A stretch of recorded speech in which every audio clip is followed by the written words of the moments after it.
வணக்கம். இது கேள்விக்களம். நாடு முழுவதும் ஒரு பிரம்மாண்டமான ஒரு விழாவுக்கு பாரதிய ஜனதா கட்சி, விஸ்வ இந்து பரிஷத், ஆர்எஸ்எஸ் என்கிற சங் பரிவார் அமைப்புகள் திட்டமிட்டு கொண்டிருக்கிறார்கள். அயோத்தியில் ராமர் கோயிலுக்கான கும்பாபிஷேக நிகழ்ச்சியை வரலாறு காணாத அளவிற்கு ஒரு சிறப்போடு நடத்த வேண்டும் என்று பாஜக முழு வீச்சில் இறங்கியிருக்கிறது. எதிர்க்கட்சிகள் ஏறத்தாழ அந்த நிகழ்ச்சியை புறக்கணித்து விட்டன. கம்யூனிஸ்ட் கட்சிகள் மறுத்து விட்டார்கள். மமதா பானர்ஜி இது ராமரை வைத்து தேர்தல் நாடகத்தை அரங்கேற்றுகிறார்கள் என்று கூறியிருந்தார். சிவசேனை கட்சியும் எதிர்த்திருக்கிறது. சங்கராச்சாரியார்கள் சிலரும் கூட இதற்கு எதிர்ப்பு தெரிவித்திருக்கிறார்கள். இதில் காங்கிரஸ் கட்சி என்ன முடிவை எடுக்கும் என்பதுதான் மிகப்பெரிய கேள்விக்குறியாக இருந்து கொண்டிருந்தது. காங்கிரஸ் கட்சி பிஜேபியை எதிர்கொள்ள வேண்டிய இடத்தில், வட இந்தியாவில் அரசியல் செய்ய வேண்டிய நெருக்கடியில் இருக்கக்கூடிய அந்த கட்சிக்கு இந்துத்துவாவை வேகமாக பிஜேபி முன்னெடுக்கும் போது சாஃப்ட் ஹிந்துத்துவா லைனை எடுப்பதா, அல்லது மதம் அரசியலில் கலக்கக்கூடாது, எந்த மதத்துக்கும் நாங்கள் எதிரியுமல்ல நண்பனுமல்ல, ஒரு விலகி நிற்கிறோம் என்று சொல்லக்கூடிய ஒரு மதச்சார்பின்மை கோட்பாட்டை வலுவாக தூக்கி பிடிக்க வேண்டிய இடத்திற்கு காங்கிரஸ் போகிறதா என்கிற கேள்வி தொடர்ந்து இருந்து கொண்டிருந்தது. அதில் காங்கிரஸ் கட்சி 3 தலைவர்களுக்கு அழைப்பு வந்தது. சோனியா காந்தி அவர்களுக்கு, மல்லிகார்ஜுன கார்கே, ஆதிர் ரஞ்சன் சௌத்ரி மூவரும் நிராகரித்திருக்கிறார்கள். இது ஆர்எஸ்எஸ் பிஜேபியினுடைய விழாவாக இது நடக்கிறது, இது ஆன்மீக விழா அல்ல, இதை நாங்கள் மரியாதையோடு நிராகரிக்கிறோம் என்று சொல்லியிருக்கிறார்கள். அதற்கு சித்தராமையா வரவேற்பு தெரிவித்திருக்கிறார். அவர் விரிவான ஒரு அறிக்கையை சுட்டிக்காட்டியிருக்கிறார். 10 ஆண்டு கால பிஜேபி ஆட்சியில் சாதனைகளை சொல்லிக்கொள்ள முடியாத ஒரு பிரதமர் தன்னுடைய ஆட்சியின் தோல்விகளை மறைப்பதற்காக கட்டி முடிக்கப்படாத ராமர் கோயிலை அவசரமாக திறந்து மக்களின் கவனத்தை திசை திருப்ப பார்க்கிறார். 30-35 ஆண்டு காலமாக ராமர் கோயிலை மையமாக வைத்து மக்களிடத்திலே ஒரு மதவாத அரசியலை செய்தவர்கள் மீண்டும் மக்களை பிளவுபடுத்துவதற்கு இந்த அரசியலை பெரிதுபடுத்துகிறார்கள். ராமரை வணங்கக்கூடிய மக்கள் யாவரும் அவர் மீது பக்தியை கொண்டிருப்பதைப் போலவே ராமரை அரசியலுக்கு பயன்படுத்தினால் அதை எதிர்ப்பதும் பக்தர்களுடைய கடமை என்றெல்லாம் சொல்லியிருக்கிறார். பிஜேபி கடுமையான எதிர்வினையை காங்கிரஸுக்கு ஆற்றியிருக்கிறது. காங்கிரஸ் தன்னுடைய குணத்தை காட்டிவிட்டது என்று ஒரு தலைவர் சாடியிருக்கிறார். மக்கள் இதற்கு பாடம் புகட்டுவார்கள், இது ஒரு இந்து விரோத கட்சி என்று அமைச்சர் ஒருவர் கூறியிருக்கிறார், ஹர்தீப் சிங் புரி. அதைவிட கடுமையாக திரேதா யுகத்து ராவணனைப் போல காங்கிரஸ் கட்சி நடந்து கொண்டது என்று இன்னொருவர் சொல்கிறார். இதையெல்லாம் தான் நாம் இன்று பேசப்போகிறோம். ராமர் கோயிலை முன்வைத்து 2.5 கோடி மக்களை அழைத்து சென்று ஒரு பிரம்மாண்டமான விழாவை நடத்துவதற்கு பிஜேபி முயற்சிக்கிறதா? ஒரு பல ஆண்டுகால கனவு, அதை சிறப்பாக செய்ய வேண்டும் என்று பாஜக முனைகிறதா? தேர்தல் ஆதாயம் அதன் பின்னால் ஒளிந்து கொண்டிருக்கிறதா என்பது ஒரு கேள்வி. காங்கிரஸ் எடுத்திருக்க முடிவு ஒரு வரலாற்று சிறப்பு மிக்க முடிவு. அந்த கட்சியை பொறுத்தவரையிலும் அது அந்த கட்சிக்கு பலன் தருமா, கெடுதலை விளைவிக்குமா, இந்துக்களை அவமதித்து விட்டார்கள் என்கிற வாதம் எடுபடுமா என்கிற பல கோணங்களை நாம் பேசப் போகிறோம். நம்மோடு நம்முடைய அவரில் காங்கிரஸ் கட்சியினுடைய செய்தி தொடர்பாளர் திரு ஆனந்த் சீனிவாசன் அவர்கள், பாரதிய ஜனதா கட்சியினுடைய செய்தி தொடர்பாளர் திரு ஜி.கே. நாகராஜ் அவர்கள், பத்திரிகையாளர் திரு சமஸ் அவர்கள், இவர்களோடு திரு ஆலூர் ஷானவாஸ் அவர்களும் மற்றும் சிலரும் இணைய இருக்கிறார்கள். உங்கள் அனைவருக்கும் வணக்கம். நான் திரு சமஸ் அவருடைய முதற் பார்வையை கேட்கணும். சமஸ், இந்த 2 கோணத்தையும் கேட்கணும். அயோத்தி அந்த விழாவை ஆர்எஸ்எஸ், பிஜேபி, சங் பரிவார் மொத்தமாக கையில் எடுத்துட்டாங்க, அவங்க கட்சி விழாவாக இதை மாற்றுறாங்க அப்படின்னு சொல்கிற விமர்சனத்தை ஏற்றுக்கிறீங்களா? இதிலிருந்து நாங்கள் பங்கேற்க மாட்டோம்னு காங்கிரஸ் சொல்லியிருக்கிறது வரவேற்கத்தக்க முடிவா, விமர்சனத்துக்குரியதா?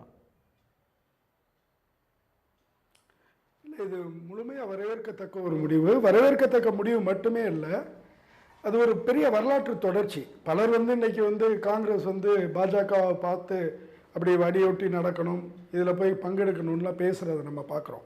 அவங்க எல்லாம் மறந்துடக்கூடிய ஒரு விஷயம் என்ன அப்படின்னு சொன்னால், காங்கிரஸுங்கிறது 1885 தொடங்கப்பட்ட இயக்கம். அதற்குன்னு ஒரு மரபு இருக்குது. மிக குறிப்பாக 1920 மகாத்மா காந்தியினுடைய தலைமைக்கு வந்ததுக்கு அப்புறம் 103 வருஷம் ஆச்சு இன்னைக்கு. அதற்குன்னு ஒரு தொடர் மரபு இருக்குது. நான் 2 விஷயங்களை இங்கே சுட்டி காட்டிட்டா நேரடியாக அதை பிணைச்சிடலாம், இந்த நியாயப்பாடு என்னங்கிறது தெரியும் அப்படின்னு நான் சொல்ல வரேன். 1947 23/11, அதாவது சரியாக காந்தி அவர்கள் மறைவதற்கு 2 மாதங்களுக்கு முன்பு அவருக்கு ஒரு கடிதத்துக்கு பதிலளித்து ஹரிஜனில் பேசுகிறார். அதனுடைய மிக முக்கியமான அம்சம் என்னன்னா, சாதி சமயம் வர்ணம் முதலிய எவ்வித வேறுபாடுமின்றி குடிமக்கள் அனைவரும் சுதந்திரத்தினுடனும் சம அந்தஸ்துடனும் விளங்க வேண்டும். அப்படி சமத்துவம் இல்லாத சுதந்திரத்தை காங்கிரஸ் ஏறெடுத்தும் பார்க்காது. அடுத்தது ரொம்ப மிக முக்கியமான பாயிண்ட், இந்தியாவில் சமயப்பட்டுள்ள ஒரு அரசாங்கம் ஏற்படுவதை காங்கிரஸ் வெறுக்கிறது. இதையே நடைமுறையிலும் அது கடைபிடிக்கிறது. அப்புறம் இதற்கு முன்னரும் அவர் பேசியிருக்கிறார், நான் சர்வாதிகாரியாக இருந்தால் நான் என்ன பண்ணுவேன்னு பேசக்கூடிய கோட் வந்து காந்தி ரொம்ப குறைவாக தான் பயன்படுத்தக்கூடியது. அதில் ரொம்ப முக்கியமான விஷயம், நான் சர்வாதியாக இருந்தால் மதமும் அரசாங்கமும் வேறு வேறாக இருக்கும். எனது மதத்துக்கு மீது நான் கொண்டிருக்கக்கூடிய நம்பிக்கைக்காக நான் என் உயிரையும் கொடுப்பேன், அது தனி. ஆனால் மதத்துக்கும் அரசாங்கத்துக்கும் எந்த சம்பந்தமும் இல்லைங்கிறார். இது வந்து அது வந்து காங்கிரஸ்க்கு கொடுக்கப்பட்ட உயில் மாதிரி. மதம் வேறு அரசியல் வேறு அப்படின்னு பார்க்கிற அந்த கோட்பாடு காந்தி நேரு காலத்து கோட்பாடு. ஒரு என்னைக்கு பாபர் மசூதி இடிக்கப்பட்டு அயோத்தி ராமஜென்ம பூமி அப்படின்ற ஒன்று அரசியல் மையப்புள்ளியா வந்து ஃப்ரிஞ்ச் எலிமெண்ட்டாக இருந்தவங்க இன்னைக்கு அதிகமான எம்பிக்களை பெற்ற ஒரு பெரிய கட்சியாக இன்றைக்கு உருவெடுத்திருக்கிற இந்திய அரசியலின் போக்கும் பேச்சும் மாறிவிட்ட ஒரு காலகட்டத்தில் நாம் வாழ்கிறோம். இப்போ பாராளுமன்றத்திற்கு புதிய கட்டடத்தை கட்டும்போது அதில் ஜனாதிபதியவே அழைக்கலை அப்படின்னு சொல்லி மொத்த எதிர்கட்சிகளும் புறக்கணித்தாங்க. அது முழுக்க முழுக்க நரேந்திர மோடி ஷோ அப்படின்ற அளவில் அது முடிந்து போனது. ஆனால் ராமர் கோயில்ன்றது ஏறத்தாழ எல்லா எதிர்கட்சிகளும் புறக்கணிக்கிறாங்க. அதிமுக அதிகாரபூர்வமாக புறக்கணிக்கல. எனக்கு வாய்ப்பு இருந்தால் போவேன், உடம்புக்கு சரியில்லை, கால் வலிக்குதுன்னு திரு எடப்பாடி பழனிசாமி சொல்கிறாரு. அதிமுக தவிர பெரும்பாலான கட்சிகள் எதிர்கட்சிகள் எதிர்க்கிறாங்க. இந்த எதிர்ப்பு அப்படின்ற ஒன்று பிஜேபிக்கு சாதகமாக முடியுமா? இது காங்கிரஸ் கட்சிக்கு ஒரு கொள்கைபூர்வமான முடிவாக இருக்கலாம். களத்தில் அது என்னவாக அது மாறும்? களத்தை பொறுத்த வரைக்கும் இது ரொம்ப சிக்கலான முடிவு தான். ஏன்னா அதனால தான் இது வரலாற்று சிறப்பு மிக்க முடிவு அப்படின்னு சொல்றது. ஏன்னா காங்கிரஸை பொறுத்த வரைக்கும் வரக்கூடிய தேர்தலில் அதனுடைய தலையெழுத்தை தீர்மானிக்கக்கூடியதுங்கிறது ஹிந்தி மாநிலங்கள் தான். அது 100 சீட்டு ஜெயிக்குதா 200 சீட்டு வெல்லுதாங்கிறது பிரச்சனை இல்லை. ஹிந்தி மாநிலங்களில் பாஜகவை நேருக்கு நேர் எதிர்கொள்ளக்கூடிய தொகுதிகளில் எவ்வளவுக்கு அவங்க வெல்றாங்களோ அங்கே காங்கிரஸோடைய உயரம் அதிகரிக்கும், பாஜகவினுடைய உயரம் குறையும். அப்போ அந்த மாநிலங்களை பொறுத்த வரைக்கும், ஹிந்தி மாநிலங்களை பொறுத்த வரைக்கும் இதை வந்து பாஜக வந்து கடந்த ஒரு 1/4 நூற்றாண்டு அந்த காலகட்டத்துக்குள்ளார ஒரு பெரிய விஷயமா மாற்றிருக்கு, உணர்வுபூர்வமான விஷயமா மாற்றிருக்கு. இருந்த போதிலும் கூட நம்முடைய விழுமியங்கள், அதுதான் ரொம்ப முக்கியமான விஷயம், அரசமைப்பு சார்ந்த விழுமியங்கள்லையும் மதச்சார்பின்மைங்கிற கோட்பாட்டிலையும் தேசத்துக்கு முன்னுதாரணமாக இன்னைக்கு இந்த எதிர்கட்சி பிரதான எதிர்கட்சியான இடத்துல இருக்கக்கூடிய காங்கிரஸ் இந்த முடிவை எடுத்திருக்கு.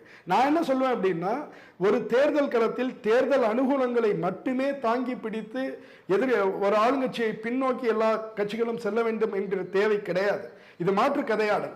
கடந்த காலங்களில் கொஞ்சம் காங்கிரஸ் வந்து அங்கே எங்கே நீக்கு போக்கா பிறண்டிருக்கலாம், சில இடங்களில் மென்போக்கு இந்துத்துவத்தை கூட கடைபிடித்திருக்கலாம். ஆனால் அது மேல அதனுடைய பழைய பாதைக்கு திரும்புது. நாம் என்ன பார்க்கணும் அப்படின்னு சொன்னால், ஒவ்வொரு காலகட்டத்திலும் காங்கிரசினுடைய தலைமைக்கு ஏற்றவாறு அதில் அணுகுமுறையில் மாற்றம் இருக்கும் என்றால், இப்போது கார்கே அவர்களுடைய தலைமைக்கு பின் இதில் பிடிமானம் வந்து மேலும் இறுகி இருக்கு அப்படின்னு சொல்லலாம். நாம் இதை வந்து நேரடியாக களத்திலிருந்து மட்டும் பார்க்க முடியாது. அப்புறம் மக்கள் வந்து ஒரு சார்பாக மட்டுமே வாக்களிக்கக்கூடியவர்கள் கிடையாது. இன்னைக்கு நாம ஒரு விஷயம் மனசுல வச்சுக்கணும், பெரும்பான்மை மக்கள், இந்தியாவினுடைய 60% மேற்பட்ட மக்கள் பாஜகவுக்கு வாக்களிக்காதவர்கள் என்கிற உண்மையையும் நாம் பொருள் கொண்டு பேச வேணும் அப்படின்னு நான் நினைக்கிறேன். சரி, ஒரு கும்பாபிஷேக விழாவில் நம்ம ஊரில் ஒரு கும்பாபிஷேகம் நடக்குது ஒரு கோயிலுக்கு அப்படின்னு சொன்னால், அல்லது ஒரு தேர் திருவிழா நடக்குதுன்னா எல்லா கட்சிக்காரர்களும் போகிறாங்க. யாருக்கெல்லாம் பக்தி இருக்கோ அவர்கள்லாம் போகிறாங்க. அதில் வந்து திமுக, அதிமுக, காங்கிரஸ், பிஜேபி அப்படின்லாம் வித்தியாசம் பார்க்குறது இல்லை. யாருக்கு விருப்பம் இருக்கோ போகிறாங்க. அது வந்து ஒரு பேசு பொருளாக ஆகிறதில்ல. அப்படி அயோத்தி ராமர் கோயில் பிரதிஷ்டை பண்ணுற அந்த குடமுழுக்கு விழாவில் எல்லா கட்சிக்காரங்களும் கலந்துக்கலாமே. அப்படி கலந்துக்கிட்டா அதில் வந்து அது எல்லோருக்கும் தானே அதில் ஒரு அரசியலை தாண்டின ஒன்றாக அது மாறும். இது முழுக்க முழுக்க ஆர்எஸ்எஸ் பிஜேபியோட ஈவெண்ட். அந்த 2 அமைப்புகள் நடத்தக்கூடிய அவங்களுடைய ஈவெண்ட் இது அப்படின்னு எதிர்க்கட்சிகள் சொல்றது நியாயமான குற்றச்சாட்டா? மிக நியாயமான ஒன்று தானே. முதல் விஷயம், இது ஆன்மீகத்தோட பொருத்தியே பார்க்க முடியாது. நம்ம ரொம்ப ஒரு சாதாரண விஷயத்துக்கு, ராமருங்கிற தொன்மம் இந்தியாவினுடைய 2 இதிகாசங்கள்ல அது வந்து தொல் மரபில் இருக்கக்கூடிய கதை அளவுக்கு பரவி இருக்கு, பழங்குடி மக்கள் வரைக்கும். ராமாயணமும் மகாபாரதமும். ராமருங்கிற தொன்மத்துடைய அர்த்தப்பாடு என்ன? சகோதரத்துவத்தை வெளிப்படுத்துறது. தனக்கு வரக்கூடிய ராஜ்யத்தை, ஆட்சி அதிகாரத்தை தூக்கி போட்டுட்டு குடும்பத்தில் பிளவு இருக்கக்கூடாது, தன்னுடைய சகோதரர்கள் பாதிக்கப்படக்கூடாது, தன்னுடைய நாட்டு மக்களுக்கிடையே அமைதி வந்து குலையக்கூடாதுங்கிறதுக்காக ஆட்சி அதிகாரத்தை தூக்கி வீசிட்டு தியாகத்தோட வனவாசம் போன ஒரு பாத்திரமா தான் அந்த தொன்மம் தியாகமா நமக்கு சொல்லப்பட்டிருக்கு. ஆனா இங்க நடக்கிறது என்ன? தன்னுடைய சகோதரர்களுடைய பிளவு, வெறுப்பு, அதன் மீது வந்து ஒரு இடிமானத்தை நிகழ்த்தி விட்டு சமூக நல்லிணக்கத்தை குலைத்து விட்டு ஒரு அரசியல் ரீதியாக கட்டப்படக்கூடிய இது ஒரு பிரகடனம். அந்த காலகட்டத்தில் சொல்லுவாங்க, உலகம் முழுக்க இது இருக்குது, ஏகாதிபத்திய கோயில்கள் என்று சொல்லுவாங்க.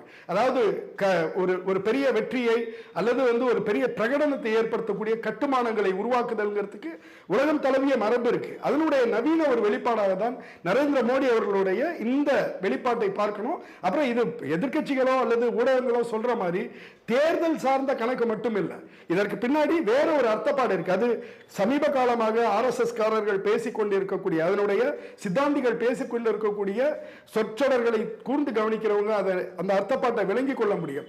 இது இந்து சாம்ராஜ்யத்துக்கான ஒரு கால்கோள் விழா, அப்படிதான் வந்து இதை அவங்க முன்னெடுக்கிறாங்க. அப்படி இருக்கும்போது இதில் எப்படி ஏனைய கட்சிகள் பங்கெடுக்க முடியும்? இரண்டாவதா, அரசியல் சார்ந்த மதத்தை நிறுவக்கூடிய ஒரு இடத்தில் ஏனைய கட்சிகள் பங்கெடுப்பதுங்கிறதுல நியாயமே இருக்க முடியாது. அந்த வகையில எதிர்க்கட்சிகளோட புறக்கணிப்புங்கிறது ஜனநாயகத்தின் பால் நம்பிக்கையுள்ள ஒவ்வொருவரும் ஆதரவோடு பார்க்க வேண்டிய ஒரு விஷயம். அப்படிதான் நான் நினைக்கிறேன். எதிர்க்கட்சிகள் செய்திருக்கிறது ஒரு ஜனநாயக கடமை, ஜனநாயகத்தை வலுப்படுத்துகிற கடமை. இந்து ராஷ்டிரத்துக்கு அடிக்கோல் நாட்டக்கூடிய முயற்சிக்கு எதிர்க்கட்சிகள் துணை போகக்கூடாது. அதனுடைய கான்ஸ்டியூஷன் காட்டுற விழுமியங்களுக்கு எதிரானது அப்படின்ற கோணத்தை சொல்றீங்க. இது முழுக்க முழுக்க பக்தியின் பார்ப்பட்ட ஒரு விழா அப்படின்னு பார்க்க முடியாது, முழுக்க அரசியல் அப்படின்ற கோணத்தை சொல்றீங்க. பிஜேபியோட திரு நாகராஜ் அவருடைய கோணத்தை கேட்கலாம். திரு நாகராஜ், எல்லா கட்சிகளும், சமாஜ்வாதி கட்சியிலிருந்து எல்லா கட்சிகளும் இவ்வளவு முக்கியமான ஒரு விழாவை புறக்கணிக்கிறோம் அப்படின்னு சொல்லும்போது அவங்க நேரடியாக சொல்கிற ஒரு குற்றச்சாட்டு, இது ராமபிரானுக்காக நடக்கக்கூடிய விழா அல்ல, பிஜேபி தேர்தல் ஆதாயத்துக்காக கட்டி முடிக்கப்படாத கோயிலை அவசரமாக திறந்து அரசியல் ஜிம்மிக்குக்காக இதை செய்கிறாங்க, நாட ஆதாயத்துக்காக செய்கிறாங்கன்ற குற்றச்சாட்டை முன்வைக்கிறாங்க. இதை பிஜேபி எப்படி பார்க்குது சார்? அனைவருக்கும் வணக்கம். இது ஏறக்குறைய ஒரு 600 ஆண்டு கால பிரச்சனை. 600 ஆண்டு கால பிரச்சனைக்கு பாஜக சுப்ரீம் கோர்ட் இதற்கு ஒரு தீர்வு கொடுத்து ஒரு ட்ரஸ்ட், ஸ்ரீராம ஜென்மபூமி அப்படிங்கிற அந்த ட்ரஸ்ட் மூலமாக இந்த கோயில் கட்டப்பட்டு வருகிறது. அது வந்து உச்சநீதிமன்ற உத்தரவின்படி செய்து கொண்டிருக்கிறது. ஒன்று. ரெண்டாவது, பாஜக பொறுத்த வரைக்கும் இந்துத்துவ கொள்கையை அடிப்படையாக கொண்ட ஒரு கட்சி அப்படிங்கிறது தெளிவாக சொல்லி, தேர்தல் எங்களுடைய அறிக்கையிலும் கூட அயோத்தியில் ராமர் கோயில் கட்டுவோம் அப்படிங்கிற ஒரு தேர்தலுடைய கோரிக்கையாகவும் உடைய வாக்குறுதியாகவும் கொடுத்துருக்குறோம். அது மட்டுமல்ல, இந்தியாவிற்கு எதெல்லாம் வளர்ச்சிக்கு தடையாக இருக்கிறதோ அதையெல்லாம் சரி செய்வோம். உதாரணத்துக்கு சிஏஏ, ஆர்டிகல் 370, இது மாதிரி இந்தியாவை பிளவுபடுத்துகின்ற, தொடர்ந்து பிரச்சனையை உருவாக்குகின்றதையெல்லாம் சரி செய்வோம், ஒரு நிரந்தர அமைதியை இந்தியாவில் ஏற்படுத்துவோம் அப்படிங்கிற நோக்கத்தோடு தான் நாங்கள் வந்து கொடுத்த தேர்தல் வாக்குறுதியை ஒன் பை ஒன்றாக நிறைவேற்றிருக்கிறோம். முதல்ல ஆர்டிகல் 370 நிறைவேற்றி முடித்தோம். அதுக்கப்புறம் நாங்கள் குடியுரிமை சட்டத்துக்கான முயற்சியில் எடுத்திருக்கிறது. போன தேர்தல் கூட எங்கள் அமித்ஷா அவர்கள் தேர்தலுக்கு முன்னாடி தேர்தல் பரப்புரையில் சொன்னாங்க, சிஏஏ கேட்டதை முழுமையாக நாங்கள் நிறைவேற்றுவோம், கட்டாயமாக அமல்படுத்துவோம் அப்படிங்கிறதையும் தெளிவாக அதை இந்திய குடியுரிமை சட்டத்தை பற்றி தெளிவாக சொன்னாங்க. அதனால் பாஜகவை பொறுத்த வரைக்கும் நாட்டுக்கு எது நல்லதோ அதை தொடர்ச்சியாக செய்து கொண்டிருக்கிறது. காங்கிரஸை பொறுத்தவரை அவர்கள் ஓட்டுக்கு எது நல்லதோ அதை செய்கிறது. தொடர்ச்சியாக பிரிவினைவாதத்தை தூண்டுகின்ற செயலை தான் அவங்க செய்கிறாங்க. சமீபத்தில் திடீர்னு எடுக்கப்பட்ட சாதிவாரி கணக்கெடுப்பாகட்டும், தீர்ப்பு வந்த பொழுது நாங்கள் அதை வரவேற்கிறோம், ராமர் கோயில் கட்டுவதில் எங்களுக்கு எந்தவித ஆட்சேபனை இல்லாம் என்று சொல்லியவர்கள் கட்டி முடித்த உடனேயே கட்டி முடித்து ஒரு நிகழ்ச்சி நடக்கின்ற பொழுது ஏற்கனவே திட்டமிட்ட நிகழ்ச்சி, ஏதோ திடீர்னு அறிவிச்ச நிகழ்ச்சி இல்லை. இந்த தேதியில் பண்ண போறேன்னு சொன்னோம். இதெல்லாம் கம்ப்ளீட்டா தொடர்ச்சியாக இதுக்கும் பிஜேபிக்கு என்ன சம்பந்தம், இதற்கும் ஆர்எஸ்எஸ்க்கு என்ன சம்பந்தம் அப்படின்ற ஒரு கேள்வியை முன்வைக்கிறாங்க. அதாவது ராமர் கோயிலுக்கு போகணும் அப்படின்னு நினைச்சா ஒரு பக்தருக்கு இன்விடேஷன் தேவையில்லை. யாருக்கு பக்தி இருக்கோ அவங்க கிளம்பி போக போறாங்க. இப்போ வந்து காசிக்கு போறாங்க, ராமேஸ்வரத்துக்கு போறாங்க, அது மாதிரி விரும்புறவங்க அயோத்திக்கு போய் கும்பிட போறாங்க. இதுக்கு வீடு வீடா வந்து பிஜேபிக்காரங்க இன்விடேஷன் கொடுக்கறது, ஆர்எஸ்எஸ்காரங்க இன்விடேஷன் கொடுக்கறது, அட்சதை கொடுத்து கூட்டு போறது, சிறப்பு ரயில் விடுறது, பாலராமரை நரேந்திர மோடி கைப்பிடிச்சு அயோத்தி கோயிலுக்குள்ள கூட்டு போறது மாதிரி பண்ற எல்லா முயற்சிகளும் ஜனாதிபதியை புறக்கணித்து விட்டு பிரதமரை முன்னிறுத்தி நடத்துகிற இந்த ஃபங்க்ஷன்றது சங்கராச்சாரியார்களே சில இடங்களில் எதிர்க்கிறாங்க. சில சங்கராச்சாரிகளே இதை எதிர்க்கிறாங்க. இது வந்து வழக்கமான நடைமுறைகளுக்கு எதிரானது. அவர் திறந்து வைப்பார், நாங்கள் போய் கை தட்டணும்னு எதிர்பார்க்குறீங்களா அப்படின்னு ஒரு சங்கராச்சாரி கேட்குறாரு. எதிர்க்கட்சிகள் முன்வைக்கக்கூடிய கேள்வி என்பது, ஒரு கோயில் தீர்ப்பு வந்தபோது தீர்ப்பை வந்து ஒரு சில இயக்கங்கள் தான் தீர்ப்பில் அநியாயமாக இருக்குது, இடித்தவங்கள்ட்டே நீ வந்து கோயிலை வச்சுக்க அப்படின்னு சொல்லி நம்பிக்கையின் பார்ப்பட்டு தீர்ப்பை கொடுத்துட்டாங்க, சட்டத்தை மதிக்காமல் சட்டவிரோதமாக தீர்ப்பு கொடுத்தாங்கன்னு சில அமைப்புகள் கருத்து சொன்னாங்க. ஆனால் மெயின் ஸ்ட்ரீமில் இருக்கிற பெருவாரியான கட்சிகள் காங்கிரஸ் உட்பட தீர்ப்பை மதிக்கிறோம்னு கடந்து போயிட்டாங்க. ஆனால் தீர்ப்பை ஏற்றுக்கொண்டவர்கள் கூட இன்னைக்கு பிஜேபி செய்கிற பிஜேபியை முன்னிலைப்படுத்துகிற முயற்சியை எதுக்குறோம் அப்படின்ற ஒரு லைன் எடுக்கிறாங்களே. இல்லை, வரலாற்று சிறப்புமிக்க தீர்ப்பு. அதாவது ஒரு ஏற்கனவே இருந்த அங்கு இஸ்லாமியர்களுக்கு 5 ஏக்கர் நிலம் கொடுக்கப்பட்டு அதாவது தீர்ப்பு வந்த அன்னைக்கு நீங்கள் குறிப்பாக பாரதிய ஜனதா கட்சி சார்பாக கொடுக்கப்பட்ட தகவல் என்னென்னா, எக்காரணத்து கொண்டும் தீர்ப்பு எப்படி வந்தாலும் நீங்கள் எந்த ரியாக்ஷனும் பண்ணக்கூடாது. அது தீர்ப்பு சாதகம் வந்தாலும் சரி பாதகமாக வந்தாலும் சரி அதை முழுமனதில் ஏற்றுக்கொள்ள வேண்டும் என்று தான் எல்லாத்துக்கும் அவங்க கொடுத்த அறிவிப்பு. அந்த அளவுக்கு இந்திய இறையாண்மை, இந்திய மக்கள் ஒற்றுமையில் நம்பிக்கை வைத்த கட்சி பாரதிய ஜனதா கட்சி. அப்படிலாம் பிஜேபி நடந்துக்கல. அனைவரும் அப்படிலாம் பிஜேபி கடந்த காலத்தில் நடந்துக்கல. தீர்ப்பு வருகிறதுக்கு முன்னாடி கரசேவை செய்யும் போது எந்த அசம்பாவிதமும் நடக்காது அப்படின்னு கல்யாண் சிங் அரசு, ஊபியில் இருந்த பிஜேபி அரசு பிரமாண பத்திரத்தை உச்சநீதிமன்றத்தில் தாக்கல் பண்ணுச்சு. ஆனால் பிஜேபியினுடைய முன்னணி தலைவர்கள் முன்னிலையில் ஒரு பல நூறாண்டு கால பெருமை வாய்ந்த பாபர் மசூதி இடித்து தரைமட்டமாக்கப்பட்டுச்சு. வன்முறை வெறியாட்டம் நடந்தது. நீதிமன்ற தீர்ப்பை அவங்க அன்னைக்கு மதிக்கலை. இன்னைக்கு தீர்ப்பு வந்ததும் முஸ்லீம் தரப்பு ஏற்றுக்கொண்டு விட்டது, தலைவணங்குறோம்னு. ஆனால் இன்றைக்கு தான் அந்த தீர்ப்புக்கு பிஜேபி தங்களுக்கு சாதகமாக வந்த பிறகு ஏற்றுக்கிறாங்க அப்படின்ற விமர்சனமும் இருக்கு. நாம் தொடர்ந்து பேசலாம். ஆனந்த் சீனிவாசன், இந்துக்களுடைய உணர்வை எனக்கு கொஞ்சம் வாய்ப்பு கொடுங்க, நான் என்னோட கருத்தை சொல்லிடுறேன். இதே காங்கிரஸ் அரசு, இதே காங்கிரஸ் உச்சநீதிமன்றத்தில் போய் நாங்கள் இந்த பர்டிகுலர் அயோத்தி டெம்பிள் ராமர் பிறந்ததற்கான அடையாளம் இல்லை, எந்த ஆதாரம் இல்லைன்னு சொல்லி பிராமண பத்திரம் தாக்கல் செய்தது. நான் சொல்றது அன்றைய காலகட்டத்தில் விஷயத்தை பேசவில்லை. மோடிஜி அவர்கள் காலத்தில் நடந்த விஷயங்களை நான் இப்பவும் கூட ஆதாரத்தெல்லாம் கொடுக்கல சார். இப்ப இந்த நீங்க சொல்ற கொண்டாடுற தீர்ப்பு சந்திரசூட் உட்பட 5 பேர் கொடுத்த அந்த தீர்ப்புல கூட மக்கள் நம்பிக்கை இது, ஃபெய்த் இது அப்படின்னு சொல்லி கொடுத்துருக்காங்களே தவிர டாக்குமெண்ட்ரி எவிடன்ஸோ மற்றதோ அதில் பெரிதாக சைட் பண்ணப்படலை. அதனால தான் தீர்ப்பு எழுதின எந்த நீதிபதியும் தான் பேரை பின்னாடி போட்டுக்கல. இந்த நீதிபதி இது எழுதினார்னு இல்லாமல் ஒரு பொதுவான ஒரு தீர்ப்பாகத்தான் அது இருக்கு. நாம் தொடர்ந்து பேசலாம் சார். மற்றும் கருத்தை கேட்டுறேன்.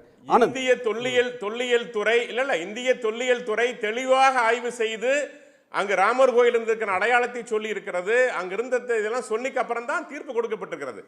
வரலாற்று இடிச்சவங்களுக்கு பாபர் மசூதியை இடித்தவர்கள் ஒருத்தர் கூட ஜெயிலுக்கு போகல. சட்ட விரோதம், இது வந்து ஒரு பார்பாரிக் ஆக்ட்னு கண்டிச்சாங்க. அத்வானி வாஜ்பாய் அதற்கு பின்னாடி கண்டிச்சாரு, அத்வானி வருத்தம் தெரிவிச்சாரு. ராமர் கோயிலுக்காக பாடுபட்ட அல்லது அந்த ஆதரவு நிலைப்பாடு கொண்ட துக்ளக் ஷோ கூட கருப்பு அட்டை வெளியிட்டார் துக்ளக் பத்திரிகையில. யாருமே பாபர் மசூதி இடிக்கதை யாரும் ஏற்றுக்கொள்ளல. அன்னைக்கு இடித்தவர்கள்ல ஒருவர் கூட தண்டிக்கப்படல. ஆனால் மக்களை பிளவுபடுத்தக்கூடிய காரியம் நடக்குது அப்படின்றதான் காங்கிரஸ் திரு சித்தராமையா போன்றவர்கள் சொல்லக்கூடிய கருத்தா இருக்கு. நாம் தொடர்ந்து பேசலாம் சார். திரு ஆனந்த் சீனிவாசன், என்னோட கேள்வி இந்துக்களை அவமதிக்கிறது காங்கிரஸ். காங்கிரஸ் உடைய இந்து விரோத மனப்பான்மை இதுல வெளிப்பட்டிருக்கிறது. காங்கிரஸ் தன்னுடைய குணத்தை காட்டிடுச்சுன்னு சொல்றாங்களே. ஃபஸ்ட்டு நான் பேசணும்னு நினச்சேன், சமஸ்த காந்தியை கோட் பண்ணிட்டார். நம்ம வேற போவோம். 25வது article 25 to 28 of the Indian constitution என்ன சொல்கிறதுன்னா, ரிலிஜனுங்கிறது வந்து ப்ரைவேட் அஃபேர். நான் வந்து உங்களுக்கு என்ன பர்சனலாக தெரியும், எனக்கு யாரெல்லாம் தெரியுமோ, நானும் ராம பக்தர் தான், நான் கடவுளை வணங்குறவன் தான், ருத்ரன் ஜபிக்கிறவன் தான், எல்லாம் பண்ணுறவன் தான். அது என் வீட்டில் நான் செய்கிறது. எனக்கு எவ்வளோ தூரம் எனக்கு என்னோடய ரிலிஜனை ப்ராக்டிஸ் பண்ணுற ரைட் இருக்கோ, அவ்வளோ ரிலிஜனை வந்து ஒரு இஸ்லாமியருக்கோ ஒரு கிறிஸ்தியருக்கோ ஈக்குவல் ரைட் இருக்குது. அதுதான் இந்தியாவுக்கும் பாகிஸ்தானுக்கும் இருக்கிற வித்தியாசம். ஃபஸ்ட்டு ஆர்டிக்கல் 25 to 28 படிச்சிருந்தார்னா ஒரு ரிலிஜனை ஸ்டேட் எப்படி நடத்தணும் அப்படின்னு கிளியராக இருக்குது. இன்றைக்கி மனசாட்சி இருந்து இன்ஸ்டிடியூஷன்ஸ் கேப்சர் ஆகலைன்னா இந்த ஜட்மெண்ட் இது மாதிரியான ஜட்மெண்ட்லாம் வந்திருக்காது. ஃபலி நரிமன் சொல்லியிருக்கார், நான் சொல்லலை. ஃபலி நரிமன்கிறவர் 90 வயசுக்கு மேலே இருந்த பெரிய கான்ஸ்டியூஷனல் லாயர். இது பெரிய ஜூரிஸ்ட்டு எமர்ஜென்சிக்கு அகேன்ஸ்டாக ஆர்கியூ பண்ணவர். அவர் வந்து இந்த காஷ்மீர் 370 டிசிஷனை பற்றி என்ன சொல்லியிருக்கிறாருன்னு நம்ம படிக்கணும். அதே மாதிரி அவரோட புதல்வர் ரோஹின்டன் நரிமனும் என்ன சொல்லியிருக்கிறாருன்னு நம்ம படிக்கணும். கிருஷ்ணா ஐயர் சொன்ன மாதிரி we do not accept a judgment because it is right. அது கரெக்டுங்கிறதுக்காக நாங்கள் ஜட்ஜ்மெண்ட்டை ஏற்றுக்கலை. சுப்ரீம் கோர்ட்டுக்கு மேலே வேறு ஒன்றும் அப்பீல் கிடையாது. அதுதான் கடைசி கோர்ட் ஆஃப் அப்பீல். அதை நம்ம எல்லோரும் ஏற்றுக்கிட்டு தான் ஆகணும். ஏற்றுன்றதுனால அது ரைட்டுன்னு அர்த்தம் ஆகிடாது. சரி, ஜட்ஜ்மெண்ட் பார்ட் ஒன்று தாண்டி நாடு வந்துருச்சு. முஸ்லீம் தரப்பும் கூட சரி போ அதையும் நான் பதிவு பண்ணிடுறேன். Acceptance of judgement does not mean judgement is right. I'm supreme கோர்ட்டோட ஜட்ஜாக இருந்த கிருஷ்ணா ஐயர் சொன்னதை சொல்லிடுறேன் நான். ஸோ அது ஒன்று. நம்மளோட constitution 25/228 state has no role in ரிலிஜனுங்கிறது கிளியராக இருக்குது. திருப்பதி ஏர்போர்ட்லேயே கூட்டம் இல்லைங்கிறது நம்மளுக்கு தெரியும். ஸ்டாட்டிஸ்டிக்ஸ் திருப்பதியிலேயே போன வருஷத்துக்கும் இந்த வருஷத்துக்கும் ஆட்கள் கம்மின்னு திருப்பதி தேவஸ்தானமே சொல்லுது. லக்னோவில் பெரிய ஏர்போர்ட் இருக்குது, அதை இன்னும் பெருசாக இன்டர்நேஷ்னல் ஏர்போர்ட் ஆகணும். அங்கேருந்து 70 கிலோமீட்டரில் அவசரமாக எதுக்கு ஏர்போர்ட் கட்டணும்? எங்கேயாவது இந்திய சுதந்திர வரலாறில் ஒரு கோவில் திறப்பு விழாக்காக யாராவது ஏர்போர்ட் கட்டி பார்த்துருக்கீங்களா? அப்போ இது ஸ்டேட் இன்வால்வ் ஆகாமல் யார் இன்வால்வ் ஆகி ஏர்போர்ட் கட்டினாங்க? International airport sir. அது யார் கட்டினாங்க? இன்டர்நேஷ்னல் டூரிஸ்ட் இல்லை, அதானி கட்டினாரா செலவு பண்ணி? நல்லா ப்ராஃபிட்டபுளாக இருக்கிற பாம்பே ஏர்போர்ட்டு மற்ற ஏர்போர்ட்டெல்லாம் அவருக்கு கொடுத்துருவீங்க. இங்கே கூட்டமே வராது, அரசியலுக்காக பண்ணுற ஏர்போர்ட்டை வந்து ஸ்டேட் செலவில் கட்டுவீங்க. கேட்டால் இன்ஃப்ராஸ்ட்ரக்சர் இன்வெஸ்ட்மெண்ட்டுன்னு கடன் வாங்கி கட்டுவீங்க. இங்கே கோவிலை பற்றி நாங்கள் நீங்கள் கேட்டார் இந்த ஸ்டேட்டு இன்வால்வ்டுன்னு ஏன் காட்டுறீங்க? அவசரமாக எதுக்கு ஏர்போர்ட் கட்டுறீங்க? வர்ற பக்தர்களுக்கெல்லாம் சௌகரியம் பண்ணி தரணும். எதுக்கு ஏர்போர்ட்டில் பணக்காரன் தானே வருவான்? பணக்கார பக்தனுக்கு செலவு நீங்கள் செலவு பண்ணுவீங்களா? கரெக்டு. பக்தனை தான் சார் பார்க்குறோம், பணக்கார ஏடெல்லாம் பார்க்கல. சரி, நான் என்ன கேட்குறேன்னா, நீங்கள் ஏன் பக்தங்கிறவன் நடந்து போகணும், கட்டத்துக்கு போகணும், கடவுளுக்கு முன்னாடி எல்லாரும் ஈக்குவல்? ஏன் ஒரு ஸ்பெஷல் ரயில்வே ஸ்டேஷன் கட்டல? ஏன் ஒரு ஸ்பெஷல் ஏர்போர்ட் மட்டும் கட்டுறீங்க? சரி, அது ஒரு முதல் பார்ட்டு. சரி, அந்த சாங்டம் சாங்டோரம்பாங்க, தமிழில் கர்ப்பகிரகம்பாங்க. அதுக்குள்ளே நார்மலாக பூஜை பண்ணுறவர் தான் போவார். இங்கே பிரதமர் போகிறாரு. எந்த இதில் போகிறாரு? கேஸ் ஜெயிச்சிட்டாரு, அந்த ட்ரஸ்ட்டில் அவர் இல்லை. அந்த ட்ரஸ்ட்டில் அவருக்கும் அதுக்கும் சம்மந்தமே கிடையாது. ட்ரஸ்டோட சீஃபே அவருடைய செக்ரட்டரியாக இருந்தவர் தான் சார். பிஎம்ஓவில் செக்ரட்டரியாக இருந்தவர் தான், நிர்மேந்திர மிஸ்ரா தான் இருக்கிறார். இவர் இருந்தாரா? இவர் இல்லை. சரி, அப்போ இவருக்கும் ட்ரஸ்ட்டுக்கும் சம்மந்தம் கிடையாது. என் டிரைவர் ட்ரஸ்ட்டில் செக்ரட்டரி சேர்மனாக இருக்கிறதுனால அந்த ட்ரஸ்ட்டில் நான் இருக்கேன்னு அர்த்தம் கிடையாது. கூப்பிட்டுனா என் டிரைவர் ஒரு ட்ரஸ்ட் ஆரம்பிக்கலாம், அது என் ட்ரஸ்ட் ஆகிடாது. சரி, ரைட்டா? நீங்கள் எந்த அத்தாரிட்டியில் நீங்கள் வந்து சாங்டம் சாண்டோரம்குள்ளே போகிறீங்க? கவர்னர் போகலாம், அவர் போகலாம், இன்னும் 2 பேர் போட்டிருக்காங்க. ஏன் லால் கிருஷ்ண அத்வானி காணும்? ஹிந்துவை ரொம்ப மதிக்கிற கட்சி இல்லை. ஹிந்துயிசமில் முதல்ல சொல்லி கொடுக்குற ஸ்லோகம் குருதேவோ மகேஸ்வரா, குரு சாட்சாத் பரம்பிரம்மா, குருதேவோ மகேஸ்வரா. அதாவது பிரம்மனே குரு தான், குரு வந்து மகேஸ்வரனோட பெரிய ஆளுங்கிறது. இதே பிரதமர் லால் கிஷன் அத்வானியை என்னோட குருன்னு சொன்னவர். அயோத்தியாவில் ரதத்தில் போய் இன்றைக்கி அயோத்தியா கோவில் வந்ததுக்கு முக்கிய காரணமாக இருக்கிறவர். என்னோட கடைசி நினைவு இருக்கிற வரைக்கும் 95 வயசில் டெல்லியில் இருக்கார்.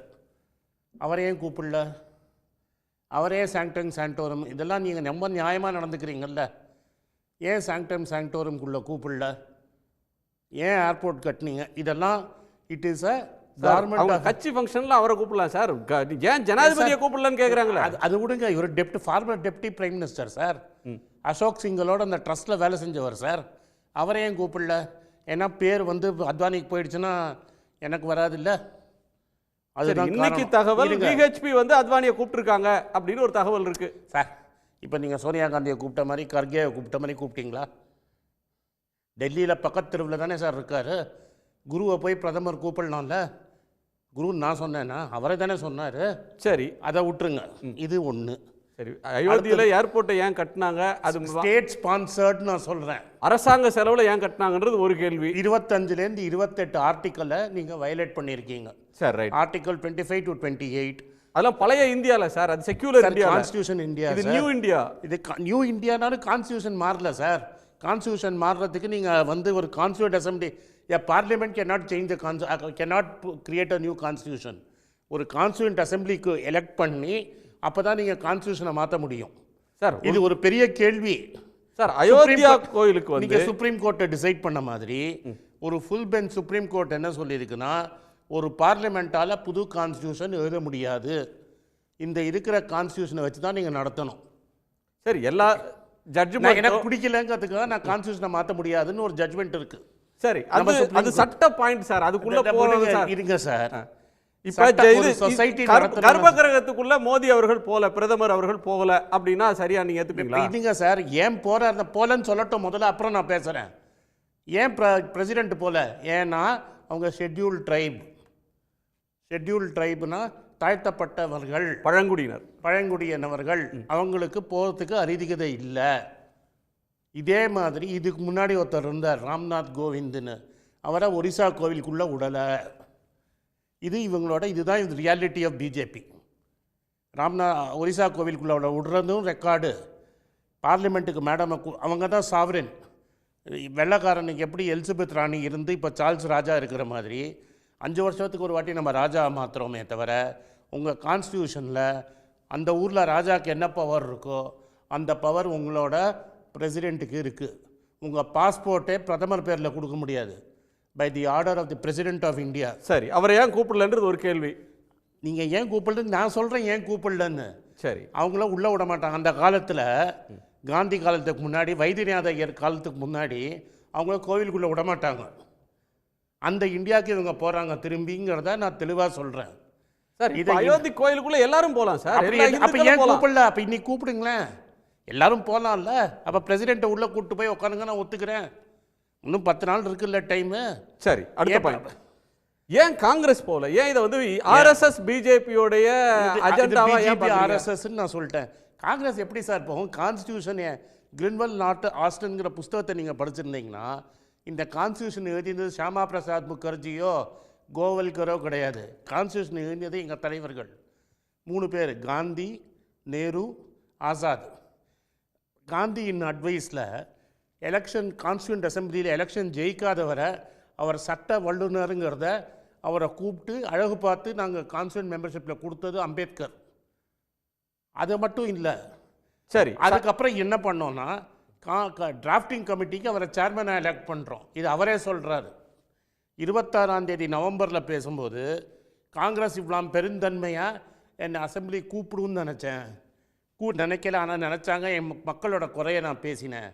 இதோட பெரிய சர்ப்ரைஸ் என்னென்னா, என்னோட மோர் குவாலிஃபைடு பீப்புள், தமிழ்நாட்டை சேர்ந்த அல்லாடி கிருஷ்ணசாமி ஐயரை பார்த்து சொல்கிறாரு, மென் லைக் அல்லாடி கிருஷ்ணசாமி ஐயர் என்னோட மோர் குவாலிஃபைடாக இருக்கும்போது என்ன chairman of drafting committee elect பண்ணாங்கன்னு. அதுதான் காங்கிரஸ். சரி, அயோத்திக்கு அயோத்தியாவுக்கு வரல. நீங்கள் ஒரு தாழ்த்தப்பட்ட மக்களை எப்படி நடத்துகிறீங்க? அவங்களோட பெரும் தலைவரை அவரை மதித்து, அவரோட ஸ்காலர்ஷிப்பை மதித்து நாங்கள் எப்படி நடத்தி இருக்கிறோம் அப்படிங்கிற ஹிஸ்ட்ரி வரலாறை ரெக்கார்ட் பண்ணுறேன். அந்த கான்ஸ்டியூண்ட் அசம்பிளியை கிரியேட் பண்ணி அங்கே கான்ஸ்டியூஷன் கிரியேட் பண்ணவங்களே நாங்கள். அப்போ அந்த கான்ஸ்டியூஷனை நாங்கள் மதிக்காமல் யார் மதிப்பாங்க?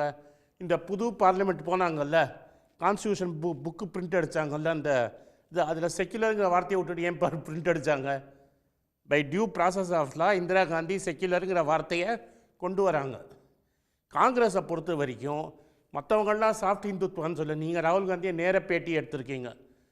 நான் வந்து தூரத்தில் டிவியில் பார்த்தது தான் நாங்கள்லாம்.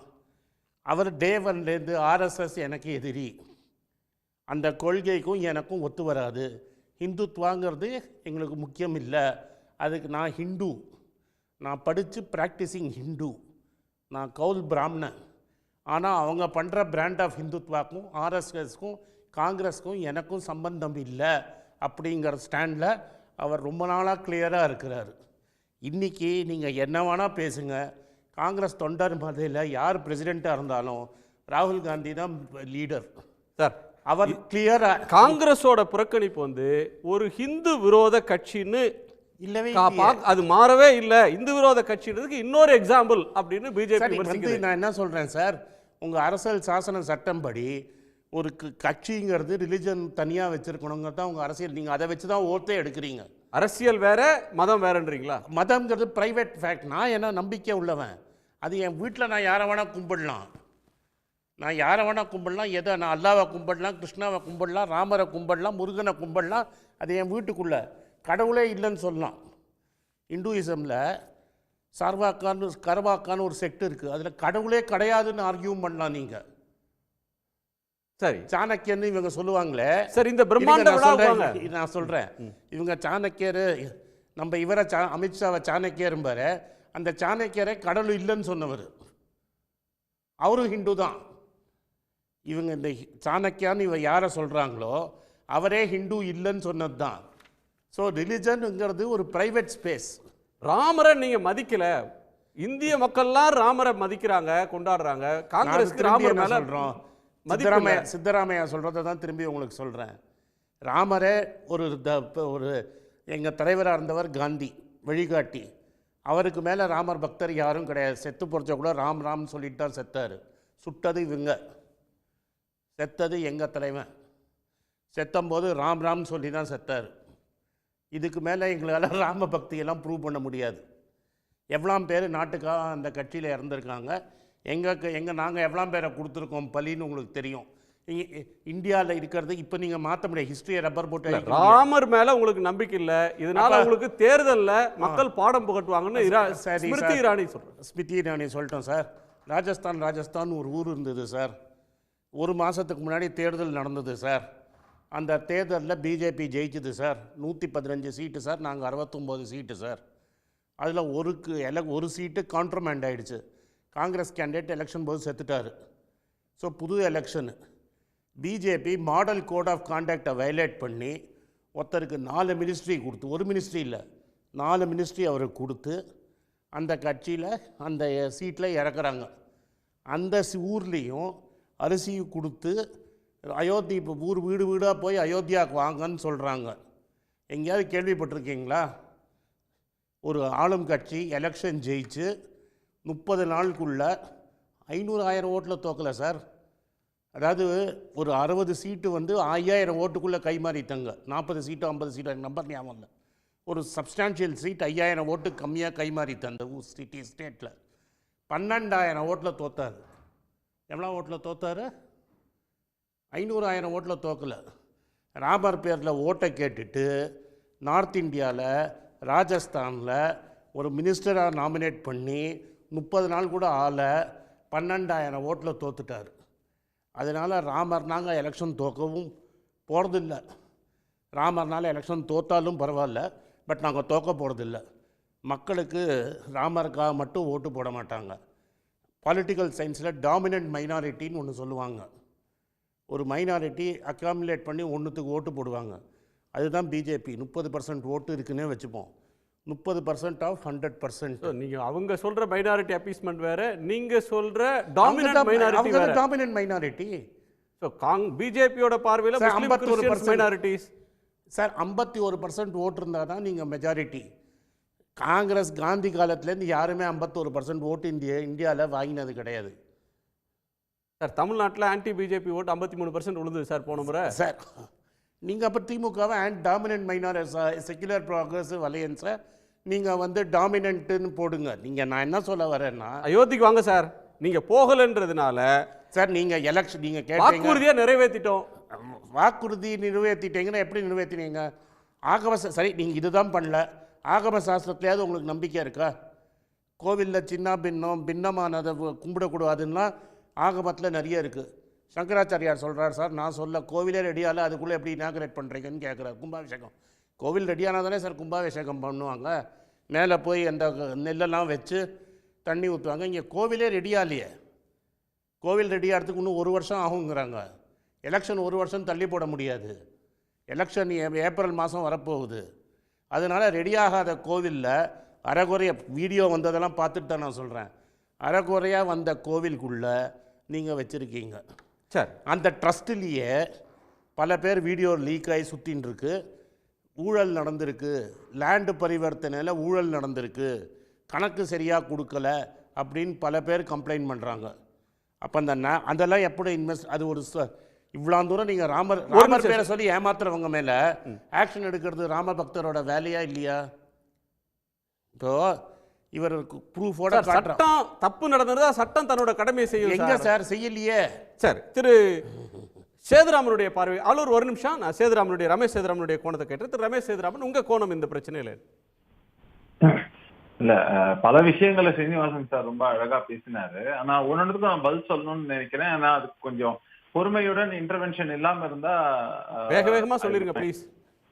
வேக வேகமா சொல்றேன். முதல் விஷயம், பிஜேபி வந்து மாடல் இந்த எலெக்ஷன்ல வந்து கோட் ஆஃப் கான்டக்ட வயலேட் பண்ணாங்க. இதுல இன்வைட் பண்றது ஆர்எஸ்எஸ் பிஹெச்பி போன்ற ஆர்கனைசேஷன் தானே தவிர பிஜேபி கொடுக்கல. எங்கேயான பிஜேபி தான் போய் அந்த மாநிலத்துல ராஜஸ்தான்ல இன்விடேஷன் கொடுத்துருந்தாங்கன்னு சொன்னா அப்ப moral code of conduct applicable ஆகும். அவங்க வயலேட் பண்ணிட்டாங்கிறது சொல்லலாம். ஒண்ணு. ரெண்டாவது முக்கியமான விஷயம், பல விஷயங்களை ஒன்னா சேர்த்து அதுக்கு முன்னாடி அத்வானியை ஏன் இன்வைட் பண்ணல? நீங்க இன்விடேஷன் வச்சதை யாரும் மாடல் கோட் ஆஃப் கான்டக்ட் சொல்லல. யாருக்குன்னா மினிஸ்டர் யார் மினிஸ்டர் ஆக கூடாதுங்கிறது மாடல் கோட் ஆஃப் கான்டக்ட் சொல்லி பண்ணல சார். பிரதமருக்கே இன்விடேஷன் கொடுக்கப்பட்டிருக்கு சார். அவரே இன்வைட்டி தான். அதனால அவருக்கு யாரும் இன்விடேஷன், அவர் போய் யாரையும் இன்வைட் எல்லாம் பண்ண முடியாது. ஆனா அதே நேரத்துல அத்வானியை இன்வைட் பண்ணணும், பண்ணிருக்காங்கிறதும் தெரிஞ்சுக்க. ரெண்டு. மூணாவது விஷயம், சார் வந்து ஆர்டிகல் 25ல இருந்து வரிசையா எல்லாம் சொன்னாரு. எல்லாமே கரெக்ட் தான் சார். அதே ஆர்டிகல் 25, 26, 27 நம்ம எடுத்தோம்னாக்க ரிலீஜியஸ் ஆஸ்பெக்ட்ல ப்ரொபகேஷன்ல இருந்து ஆரம்பிச்சு பிராக்டிசிங் வரைக்கும் எல்லாத்துலயுமே ஏன் ஒரு சார்பாக மட்டும் இங்க இருக்கு? எல்லாமே ஒருத்தர் கோயில் கான்ஸ்டிடியூஷன் கொடுக்கிற உரிமை வந்து மத வழிபாட்டு சுதந்திரம். எந்த கடவுளையும் கும்பிடலாம், விரும்பின எந்த மதத்தையும் தேர்ந்தெடுக்கலாம், எந்த மதத்துக்கும் ஒருத்தர் மாறிக்கலாம். இது வந்து ஒரு மத சுதந்திரம் கான்ஸ்டிடியூஷன் கொடுத்தது. இப்ப பாயிண்ட் வந்து ஒரு அரசாங்கம் ஒரு கோயில் விவகாரத்துல ஒரு அரசாங்கம் எந்த இடத்துல நிக்கணும், எங்க தள்ளி நிக்கணும்ன்றதுதான் பாயிண்ட். ஸ்ட்ரைட்டா உங்களை கேட்கிற நேரடி கேள்வி என்னன்னா, இது சார் தமிழ்நாட்டிலையும் சரி இந்தியா முழுக்கவும் சரி ஆயிரக்கணக்கான நூத்துக்கணக்கான குடமுழுக்குகள் நடந்துகிட்டு இருக்கு. அப்படியான ஒன்றாக இது இல்லை. இது முழுக்க முழுக்க பிஜேபியோட ஈவெண்டா, ஆர்எஸ்எஸ் ஓட ஈவெண்டா, சங் பரிவாரோட ஈவெண்டா இதை மாத்துறாங்க. இந்துக்கள் எல்லோருக்கும் பொதுவான ராமரை பிஜேபிக்கு சொந்தமானதா மாத்துறதை ஏத்துக்க முடியாது. காரணம் என்னன்னாக்க மக்கள் கிட்ட தான் பணம் வசூலிச்சு தான் நீங்க வந்து குடமுழுக்க பண்றீங்க. எவ்வளவு கான்ட்ரிபியூஷன் அரசு தரப்புல இருந்து கொடுத்துட்டு தெளிவா விளக்கம் சொல்ல முடியுமா? பாயிண்ட்க்கு வாங்க சார். அயோத்தியில ராமர் கோயில இல்ல சார், எல்லா கும்பாபிஷேகத்துக்கும் எல்லா கட்சிக்காரங்களும் போறாங்க. தமிழ்நாட்டில் அதிமுக போறாங்க, திமுக போறாங்க, காங்கிரஸ் போறாங்க, கம்யூனிஸ்ட் இவங்க போறாங்க, பிஜேபி போறாங்க. அயோத்தி கும்பாபிஷேகம்ன்றது வந்து எல்லா இந்துக்களுக்குமானதாக அது இல்லை. மாறாக ஒரு RSS event, BJP event. RSS வந்து ஒரு தனி அமைப்பு, அது எல்லா இந்துக்களுக்குமானதல்ல. பிஜேபி எல்லா இந்துக்களுக்குமானதல்ல. ஒரு பொலிட்டிக்கல் ஈவெண்டா அதை மாத்திட்டாங்க. அதுல பக்தி இல்ல, ஆன்மீகம் இல்ல, ஓட்டு தேர்தல் ஆதாயம் அப்படின்னு எதிர்க்கட்சிகள் விமர்சிக்கிறாங்களே. நான் இந்த கேள்விக்கு அடுத்தது பதில் சொல்லிடுறேன். ஏன்னா ஸ்ரீனிவாசன் சார் சொன்னதுக்கு சொல்லிட்டு நான் அப்புறம் இந்த கேள்விக்கு கட்டாயமா பதில் சொல்றேன். இன்னொரு முக்கியமான விஷயம், இதுக்கு சொல்லிட்டு அதுக்கு போலாம் சார். பிரைவேட் அஃபேர்னு சொன்னாரு. வரேன், ரிலிஜன் இஸ் பிரைவேட் அஃபேர்னு சொன்னாரு. இன்னொரு விஷயம் சொன்னாரு, செக்யூலர்ங்கிற வேர்ட் அது இந்திரா காந்தி அம்மையார் டியூ ப்ராசஸ்ல கொண்டு வந்தாங்க. ஏன் சார் எமர்ஜென்சில யாரையுமே கேள்வி கேட்க விடாம இடைத்தேர்தல் செய்தது வந்து டியூ ப்ராசஸா சார்? கான்ஸ்டிடியூஷன் அப்ப மட்டும் மாத்த முடிஞ்சது, ஆனா கோர்ட்ல வந்து இந்த கான்ஸ்டிடியூஷனை மாத்த முடியாதுன்னு சொல்லும் போது அப்போ அதை மட்டும் இணைக்கிறதா சார்? மூணாவது விஷயம், ரிலீஜியஸ் பிரைவேட் அஃபேர் அப்படின்னு சொன்னாக்க இதே தமிழ்நாட்டுல தான் நம்ம பாக்குறோம். இல்லைன்னா காங்கிரஸ் ஆளக்கூடிய பல மாநிலங்கள காங்கிரஸ் மினிஸ்டர்ஸ்ல இருந்து இல்ல சிஎம் வரலுக்கு எல்லாருமே பார்த்திருக்கோம். நீங்க ஈத்ல இருந்து ஆரம்பிச்சு கிறிஸ்துமஸ் பார்ட்டி வரைக்கும் போறீங்க, ஆனா ஹிந்து ரிலீஜியஸ் ஃபங்க்ஷனுக்கும் ஒண்ணுத்துக்கும் வாழ்த்து சொல்றதையோ இல்லன்னா அதுக்காக பார்ட்டிசிபேட் பண்றதையோ பண்றதே இல்லங்க. ராம்லீலாவுக்கு போறாங்களே சார், சோனியா காந்தியே போயிருக்காங்களே டெல்லியில. வந்து நாங்க தமிழ்நாட்டுல ராவண லீலா கொண்டாடுற மரபு, ஆனா டெல்லியில ராம்லீலாவுக்கு காங்கிரஸ் போயிருக்காங்களே. ராகுல் காந்தி போறாரு, சோனியா காந்தி போறாரு, எல்லாரும் தானே போறாங்க. இந்த பாயிண்ட் வந்துருங்க. இந்த அயோத்தி ஈவென்ட், ராமர் கோயில்ன்றது எல்லோருக்குமானதா? பிஜேபியோட தேர்தல் சின்னமா? கும்பாபிஷேகம்ன்றது பிஜேபி ஆர்எஸ்எஸ் ஓட விழாவா? ஒட்டுமொத்த எல்லா ஒரு வெறும் ஆன்மீக விழாவா? இருங்க ஒரு நிமிஷம், அவர் இன்னொரு முக்கியமான ஒரு குறிப்பிட்ட பாயிண்ட வந்து சொன்னாரு. அதாவது நம்மளுடைய சார் பாயிண்ட்க்கு பிரசிடென்ட், சார் ஒரு நிமிஷம், பிரசிடென்ட் அவங்க நீங்க கேட்டதுக்கு தான் பதில் சொல்றேன். பிரசிடென்ட் அவங்களை இன்வைட் பண்ணல, ஏன்னா அவங்க தாழ்த்தப்பட்ட சமூகத்தை சேர்ந்தவர்கள் ஒரு விஷயத்த சொன்னா. ஆனா அப்ப உங்கள் மல்லிகார்ஜுன கார்கே அவர்களையும் இன்வைட் பண்ணிருக்காங்க. அப்ப அந்த மாதிரி பேதம் பார்த்து இன்வைட் பண்ணாம விட்டாங்களா?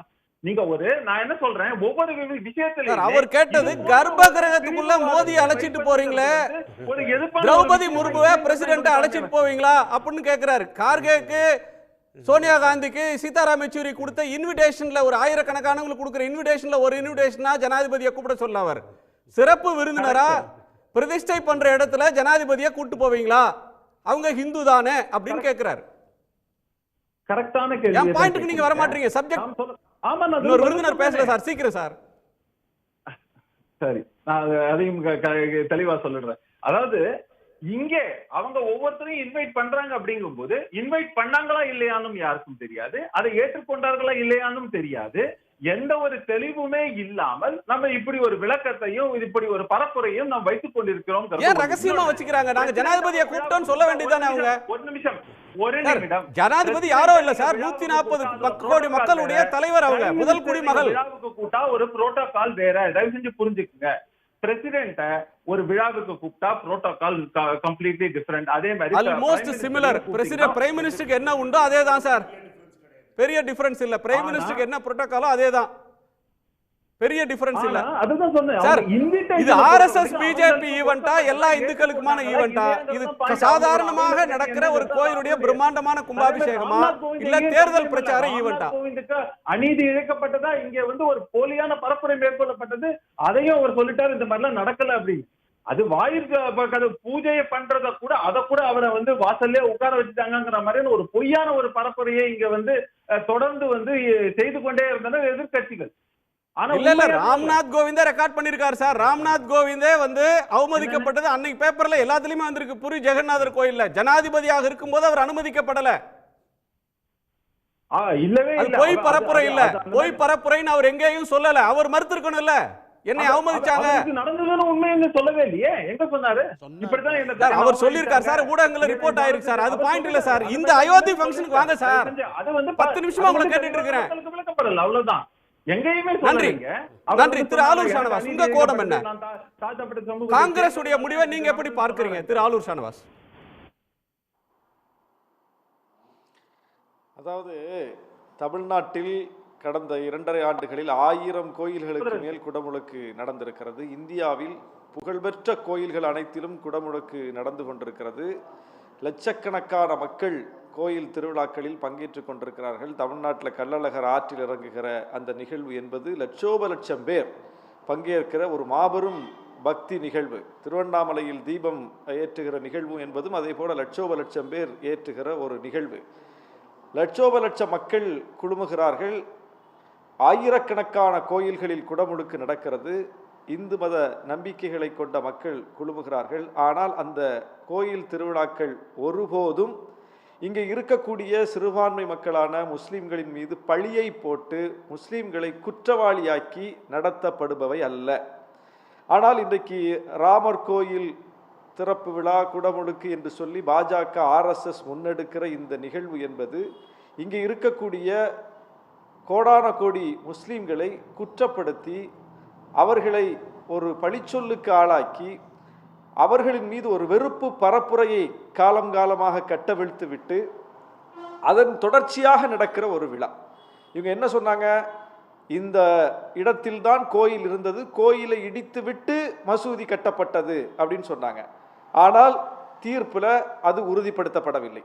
கோயிலை இடித்து விட்டு மசூதி கட்டப்பட்டது என்று காலம் காலமாக பரப்புரை செய்து முஸ்லிம்களின் மீது ஒரு வெறுப்பை பற்ற வைத்தார்களே, அந்த வெறுப்பு பரப்புரை என்பது உண்மையல்ல, அவர்கள் சொன்னது உண்மையல்ல என்பது தீர்ப்பிலேயே உறுதிப்படுத்தப்பட்டது. அப்புறம் ரெண்டாவது என்ன, அந்த பாபர் மசூதி இடத்திற்குள் அத்துமீறி புகுந்துதான் 1948 இவங்க வந்து ராமர் அனுமர் சிலைகளை கொண்டு போய் வச்சாங்க அப்படின்னு சொன்னதை நீதிமன்றம் தீர்ப்பில் உறுதிப்படுத்தப்பட்டிருக்கிறது. ஆமா, அத்துமீறி தான் வச்சாங்க, அது சட்டவிரோதம் தான் அப்படின்னு.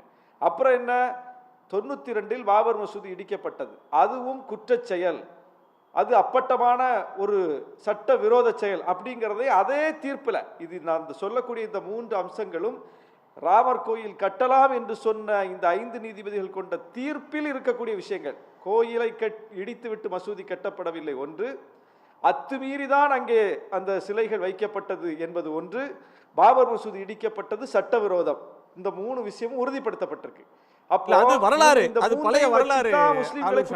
பாயிண்ட் என்னன்னா, நம்மோட திரு ஸ்ரீவில்லிபுத்தூர் ஜீயர் ஸ்ரீ சடகோப ராமானுஜர் இணை இருக்கிறாரு. அதுக்கு முன்னாடி உங்கள்கிட்ட ஒரு கேள்வி நான் முக்கியமாக கேட்கணும். கம்யூனிஸ்ட் கட்சிகள் இந்த மதத்தையும் அரசியலையும் பிரித்து பார்க்கணும், ஒன்றாக நாங்கள் பார்த்துக்கிறது இல்லை அப்படின்னு யெச்சூரி அவர்களோ டி ராஜா அவர்களோ சொல்கிறதுல ஆச்சரியம் இல்லை. இன்னைக்கு கார்கே அவர்கள் தலைமையிலான காங்கிரஸ் கட்சி சொல்கிறதும், சமாஜ்வாதி மம்தா பானர்ஜி சிவசேனா கட்சி போன்றவர்கள் சொல்கிறதும் இன்னைக்கு விமர்சனத்துக்கு பிஜேபியால் கடுமையாக விமர்சிக்கப்படுது. வாய்ப்பு இருந்தால் போவேன், எனக்கு கால் வலிக்குது அப்படின்னு திரு எடப்பாடி பழனிசாமி அவர்கள் சொல்கிறாங்க. அதிமுக அஃபிஷியலாக அந்த குடமுழுக்க ஆதரிக்குது, போவோம் அப்படின்னு சொல்கிற ஒரு லைனை எடுக்கிறாங்க. இதை எப்படி புரிஞ்சுக்கிறீங்க? அது சார்ந்த உங்கள் பார்வையை சொல்லுங்கள். நான் ஜீயர் அவர்கள்ட்ட போகணும். அதுதான் நான் சொல்கிறேன், இதனுடைய ட்ராக் ரெக்கார்டே ஒரு கோயிலுக்கான புனிதத்தோடு இல்லை என்பதற்கு தான் அதை சொல்ல வர்றேன். இது இங்கே இருக்கக்கூடிய மக்களின் மீது, சிறுபான்மை மக்களின் மீது வெறுப்பை ஊட்டி பெரும்பான்மை மக்களை அரசியல் ரீதியாக அணிதிரட்டுவதற்கான ஒரு அரசியல் திருவிழா, கோயில் திருவிழா அல்ல. அரசியல் திருவிழா என்பது தேர்தல் தான். அந்த தேர்தல் திருவிழா வரக்கூடியதை ஒட்டி இந்த கோயில் திருவிழாவை இவர்கள் இணைக்கிறார்கள். அப்ப இதை வந்து நாட்டு மக்கள்கிட்ட அம்பலப்படுத்தி பிஜேபியினுடைய உண்மை முகம் என்ன, அவங்களுக்கு ராமர் மேல பக்தி இருக்கா இல்ல, அவங்களுக்கு கோயில் மேல பக்தி இருக்கா இல்ல, அவங்களுடைய கண்ணோட்டம் எல்லாமே தேர்தல் அரசியல் வாக்கு அணி திரட்டல். இதற்காகத்தான் பக்தியையும் ராமரையும் அவர்கள் வந்து இதுல கொண்டு வந்திருக்காங்க. அவர்கள் இதுக்காக எவ்வளவு பெரிய பொய் சொல்லியிருக்காங்க அப்படிங்கிறத நான் சுட்டி காட்டினேன். எல்லாமே பொய். அப்ப பொய்யை சொல்லி இந்த ராமர் என்கிற இந்த ஒரு கடவுளை கொண்டு வந்து ராமர் கோயிலை முஸ்லிம்கள் இடித்து விட்டார்கள், ராமர் கோயிலை இடித்து விட்டு பாபர் மசூதி கட்டப்பட்டது, எனவே பாபர் மசூதி இடிக்க வேண்டும் என்றெல்லாம் சொல்லி ஒரு ட்ராக் இருக்கு பாருங்க. இது எல்லாமே தேர்தலுக்காகத்தான், இது எல்லாமே அரசியலுக்காகத்தான், இதுல எதுலையுமே பக்தி இல்லை என்பதைத்தான் இன்றைக்கு ஒவ்வொரு கட்சிகளும் புரிந்து கொண்டு பிஜேபி விரிக்கிற வலையில் விழாமல் தெளிவா இன்னைக்கு நாட்டு மக்கள்கிட்ட உண்மையை பேசிக்கிட்டு இருக்காங்க. காங்கிரஸ் எடுத்த முடிவு அதன் பால் பட்டதுதான். ஏன்னா பிஜேபி விரிக்கிற வலையில போய் சிக்கிக்கிட்டு ஐயோ பிஜேபி ராமர் கோயிலுக்கு போகலன்னா நம்மளை இந்துக்கள் தப்பா நினைச்சிருவாங்களோ அப்படிங்கிற அந்த தயக்கம்லாம் இல்லாம அந்த இந்து மக்கள்கிட்ட போய் உண்மையை சொல்ல வேண்டிய தேவை இருக்கு. உங்களை பிஜேபி ஏமாத்துது, இது ராமருக்கான விழா கிடையாது, இது பிஜேபிக்கான தேர்தல் விழா. அவங்கள்ட்ட இப்ப இன்னைக்கு ஓட்டு கேட்கறதுக்கு மக்கள்கிட்ட போய் சொல்றதுக்கு எதுவும் கையில இல்ல, கையிருப்பு எதுவும் இல்லை, எல்லாத்துலயுமே அம்பலப்பட்டுட்டாங்க. அவங்களால இந்த நாட்டுக்கு எந்த முன்னேற்றமும் இல்லை, மக்கள் தெருவில் நிற்கிறாங்க. இப்படிப்பட்ட இடத்துல இந்த தேர்தலை சந்திப்பதற்கு அவங்கள்ட்ட இருக்கிற ஒரே ஆயுதம் இந்த ராமர் கோயில் தான். அதனால கட்டி முடிக்கப்படாத ராமர் கோயிலை அவசர அவசரமா திறக்கிறாங்க. இப்ப இந்த கட்சிகள் புறக்கணிக்கிறத பத்தி சொல்றீங்க, அந்த இந்து மத நம்பிக்கை உள்ள மடங்கள், சங்கராச்சாரிகள், சாமியார்கள்லாம் இன்னைக்கு ஒவ்வொருத்தரா வரிசையில வந்து அறிக்கை விட்டுக்கிட்டே இருக்காங்களா, இதுல நாங்க பங்கேற்க மாட்டோம், இதுல ஆகம விதி பின்பற்றப்படல, இது வந்து இந்து மத நம்பிக்கையின்படி நடக்கல, இதுல வந்து நம்ம பக்திக்கான கூறுகள் இல்ல, இது ஏதோ தேர்தல் திருவிழா மாதிரி நடக்குதுன்னு சொல்லி இன்னைக்கு அவங்களே சொல்றாங்களே. இப்ப அவங்கெல்லாம் என்ன காங்கிரஸ் கட்சியில இருக்காங்க, அவங்கெல்லாம் என்ன இந்தியா கூட்டணியில இருக்காங்க. அப்ப இதுல வந்து ஆன்மீக நம்பிக்கை உள்ளவர்களும் விலகி நிற்கிறார்கள், ராமர் மீது பக்தி கொண்டவர்களும் விலகி நிற்கிறார்கள். நாம் தொடர்ந்து பேசலாம். நம்மோட ஸ்ரீவில்லிபுத்தூர் ஜீயர் மட்டுமே நடத்துது. மரியாதைக்குரிய திரு சடகோப ராமானுஜர் நம்மோட இணைஞ்சிருக்கிறார். வணக்கம் திரு ஜீயர் அவர்களே. இந்த ராமர் கோயில் விவகாரம் தொடர்பாக உங்க கருத்து என்ன அப்படின்னு கேட்கணும். சில கட்சிகள், இந்தியாவினுடைய முக்கியமான பாரம்பரிய கட்சிகள், பல கட்சிகள் எதிர்க்கிறாங்க. பிஜேபி ஆர்எஸ்எஸ் விழாவாக இது சுருங்குது அப்படின்னு அவங்க விமர்சிக்கிறாங்க. சங்கராச்சாரியார்கள் சிலரும் கூட இதற்கு விமர்சனம் செய்கிறத பார்க்குறோம். நீங்கள் இந்த குடமுழுக்க எப்படி பார்க்குறீங்க? இதனோட முக்கியம் அப்படின்னு நீங்கள் எப்படி நினைக்கிறீங்க? மற்ற கட்சிகளுக்கு நீங்கள் சொல்கிற செய்தி அப்படின்னு எதாவது இருக்கா?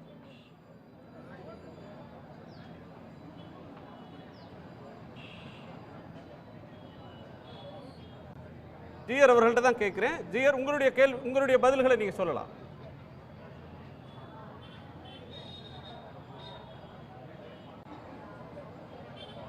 இணைப்பில் சிரமம் இருக்குன்னு நினைக்கிறேன். அது சரி செய்கிற வரையிலும் பேசலாம். திரு ஷானவாஸ், நீங்கள் தொடருங்க.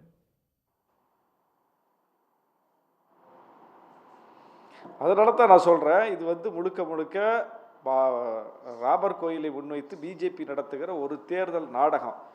இதை வந்து பிஜேபி வந்து ஒரு மிகப்பெரிய நாடகத்தை நடத்துகிறது என்பது தெரிந்த பிறகும் கூட அதை வந்து கேள்வி கேட்பதற்கு அதிமுகவுக்கெல்லாம் இன்னைக்கு தைரியம் இல்லை. அதிமுக பிஜேபியோட கூட்டணியிலிருந்து வெளியே வந்துட்டோன்னு சொல்கிறாங்க. வெளியே வந்துட்டோன்னு ஒரு பக்கம் சொல்லிட்டு இன்னைக்கு பிஜேபி எதிர்க்கக்கூடிய கட்சிகள் நிலைப்பாடு எடுப்பது போல ஏன் நிலைப்பாடு எடுக்க முடியல? ஆமாம், இதில் எங்களுக்கு விருப்பம் இல்லை, இது ஏதோ எலெக்ஷனுக்காக நடக்கிற மாதிரி தெரியுது, எனவே இதுக்குள்ளே நாங்கள் எங்களை கமிட் பண்ணிக்க விரும்பலை, எங்களுக்கு பக்தி உண்டு, ஆனால் அதை நாங்கள் வேறு வகையில் நாங்கள் காட்டிப்போம், பிஜேபி நடத்துகிற இந்த திருவிழாவில் போய் பங்கேற்று தான் எங்கள் பக்தியை வெளிப்படுத்தணும்னு அவசியம் இல்லை அப்படின்னு எடப்பாடி ஒரு ஸ்டேட்மெண்ட் கொடுக்கறதுல என்ன பிரச்சனை? அப்போது பிஜேபி எடுக்கிற எந்த பிஜேபியுடைய ஹார்ட்கோர் இஷ்யூலையும் விலகி நிற்பதற்கு அதிமுகவுக்கு துணிவில்லை, எடப்பாடிக்கு துணிவில்லை அப்படிங்கிறது இன்னைக்கு அப்பட்டமாக தெரியுது. காஷ்மீர் விஷயத்தில் அவங்க பிஜேபி ஸ்டாண்டு தான், ராமர் கோயில் விஷயத்தில் அவங்க பிஜேபி ஸ்டாண்டு தான், சிஐஏ விஷயத்தில் பிஜேபி ஸ்டாண்டு தான். எந்த விஷயமா இருந்தாலும் பிஜேபி நாட்டை பாதிக்கக்கூடிய வகையில், நாட்டு மக்களை பிளவுபடுத்தக்கூடிய வகையில் பிஜேபியினுடைய ஹார்ட்கோர் கொள்கை, அடிப்படை கொள்கைன்னு சொல்லி முன்வைக்கக்கூடிய எதிலும் அதிமுக வேற ஸ்டாண்ட் எடுக்கல. எல்லாத்துலேயும் அவங்க பின்னாடியே இவங்களும் போறாங்க. அப்புறம் எப்படி நீங்க வந்து கூட்டணி வேறு கொள்கை வேறுன்னு அன்னைக்கு போய் பேசியிருக்காரு எடப்பாடி. நாங்க கூட்டணி வச்சுக்கிட்டோம், ஆனா எங்க கொள்கையெல்லாம் விட்டு கொடுக்கல. என்ன கொள்கையை விட்டு கொடுக்கல சொல்லுங்க? எல்லா கொள்கையும் தான் நீங்க பிஜேபியோட இணைந்து தானே போறீங்க. அப்போ அதுதான் இந்த விஷயத்திலையும் பார்க்கிறோம். இதுலயும் நன்றி. நம்ம ஜிஆரோட கருத்தை கேட்கலாம். நாம் அனைவரும் ரொம்ப புண்ணியம் பண்ணி பிறந்திருக்கோம் இந்த பூமியில். ஒரு 500 வருட போராட்டத்துக்கு அப்புறம் ராம ஜென்ம பூமியில் ராமருடைய கோவில் கட்டி ஜனவரி 22ஆம் தேதி அன்னைக்கு ராமருக்கு பிராண பிரதிஷ்டை பண்ண போகிறா. இது ரொம்ப மகத்தான விஷயம், உலகமே பிரமிக்கக்கூடிய விஷயம். இதில் தயவு செய்து நாங்கள் ஒன்று கேட்டுக்கிறோம், இதை அரசியல் பண்ணாமல் நீங்கள் பார்த்துக்கோங்க. அரசியல் பண்ண வேண்டாம். இது வந்து நம்ம எல்லாரும் ஒன்றா சேர்ந்து செய்ய வேண்டிய ஒரு பெரிய விஷயம். இது ராமராஜ்யம் மறுபடியும் இந்த உலகத்துக்கு வரப்போகுது. இதையும் வந்து நம்ம வந்து ஏன்னா இன்றைக்கி நம்ம இருக்கோம், நாளைக்கு காலத்தில் இருப்போமோ மாட்டோமோ தெரியாது. இன்றைக்கி பேசிகிட்டு இருக்கோம், நாளைக்கு காலத்தில் இருப்போம் மாட்டோமோ தெரியாது. இருக்கிற முடியும் பொய் சொல்ல வேண்டாம், திருட வேண்டாம், ஒருத்தர் வயிற்றில் அடிக்க வேண்டாம், யாரையும் குறை சொல்ல வேண்டாம். நாம் அனைவரும் ஒன்றாக இருந்து இதை அரசியல் பண்ணாமல், மக்களுக்குள்ளே வந்து ஒரு கருத்து வேறுபாடுகளை உண்டு பண்ணாமல், ராமஜென்ம பூமியில் வர 22ஆம் தேதி அன்னைக்கு ரொம்ப அமைதியான முறையில் ராமர் ராஜ்யம் வரணும்னு நாங்கள் ஆசைப்படுறோம். கண்டிப்பாக நடக்கும். அது ராமர் வந்ததுக்கப்புறம் இந்த உலகத்தில் இருக்கக்கூடிய அனைத்து மக்களும் நோய் நொடியின்றி நம்ம நினைக்கக்கூடிய காரியங்கள் அனைத்து வெற்றிகரமாக முடியணும். ஜாதி மத சண்டைகள் ஒழியணும். ஒரே கேள்வி, இதை அரசியல் பண்ணாமல் இருக்கிறதுக்கு நாங்கள் வந்து அரசியல் வந்து பிஜேபி அரசியல் செய்கிறது, பிஜேபி அரசியல் செய்யக்கூடாதுன்னு எதிர்க்கட்சிகள் கேட்குறாங்க. பிஜேபி மேலே சொல்கிற குற்றச்சாட்டு இது அரசியல் பண்ணுறாங்கன்னு சொல்கிற குற்றச்சாட்டு, அதை எப்படி பார்க்குறீங்க? மற்ற சங்கராச்சாரியார்கள் சிலர் வந்து இதில் விமர்சனம் சொல்கிறாங்களே, அதை வந்து ஜிஆர் அவர்கள் எப்படி பார்க்குறீங்க?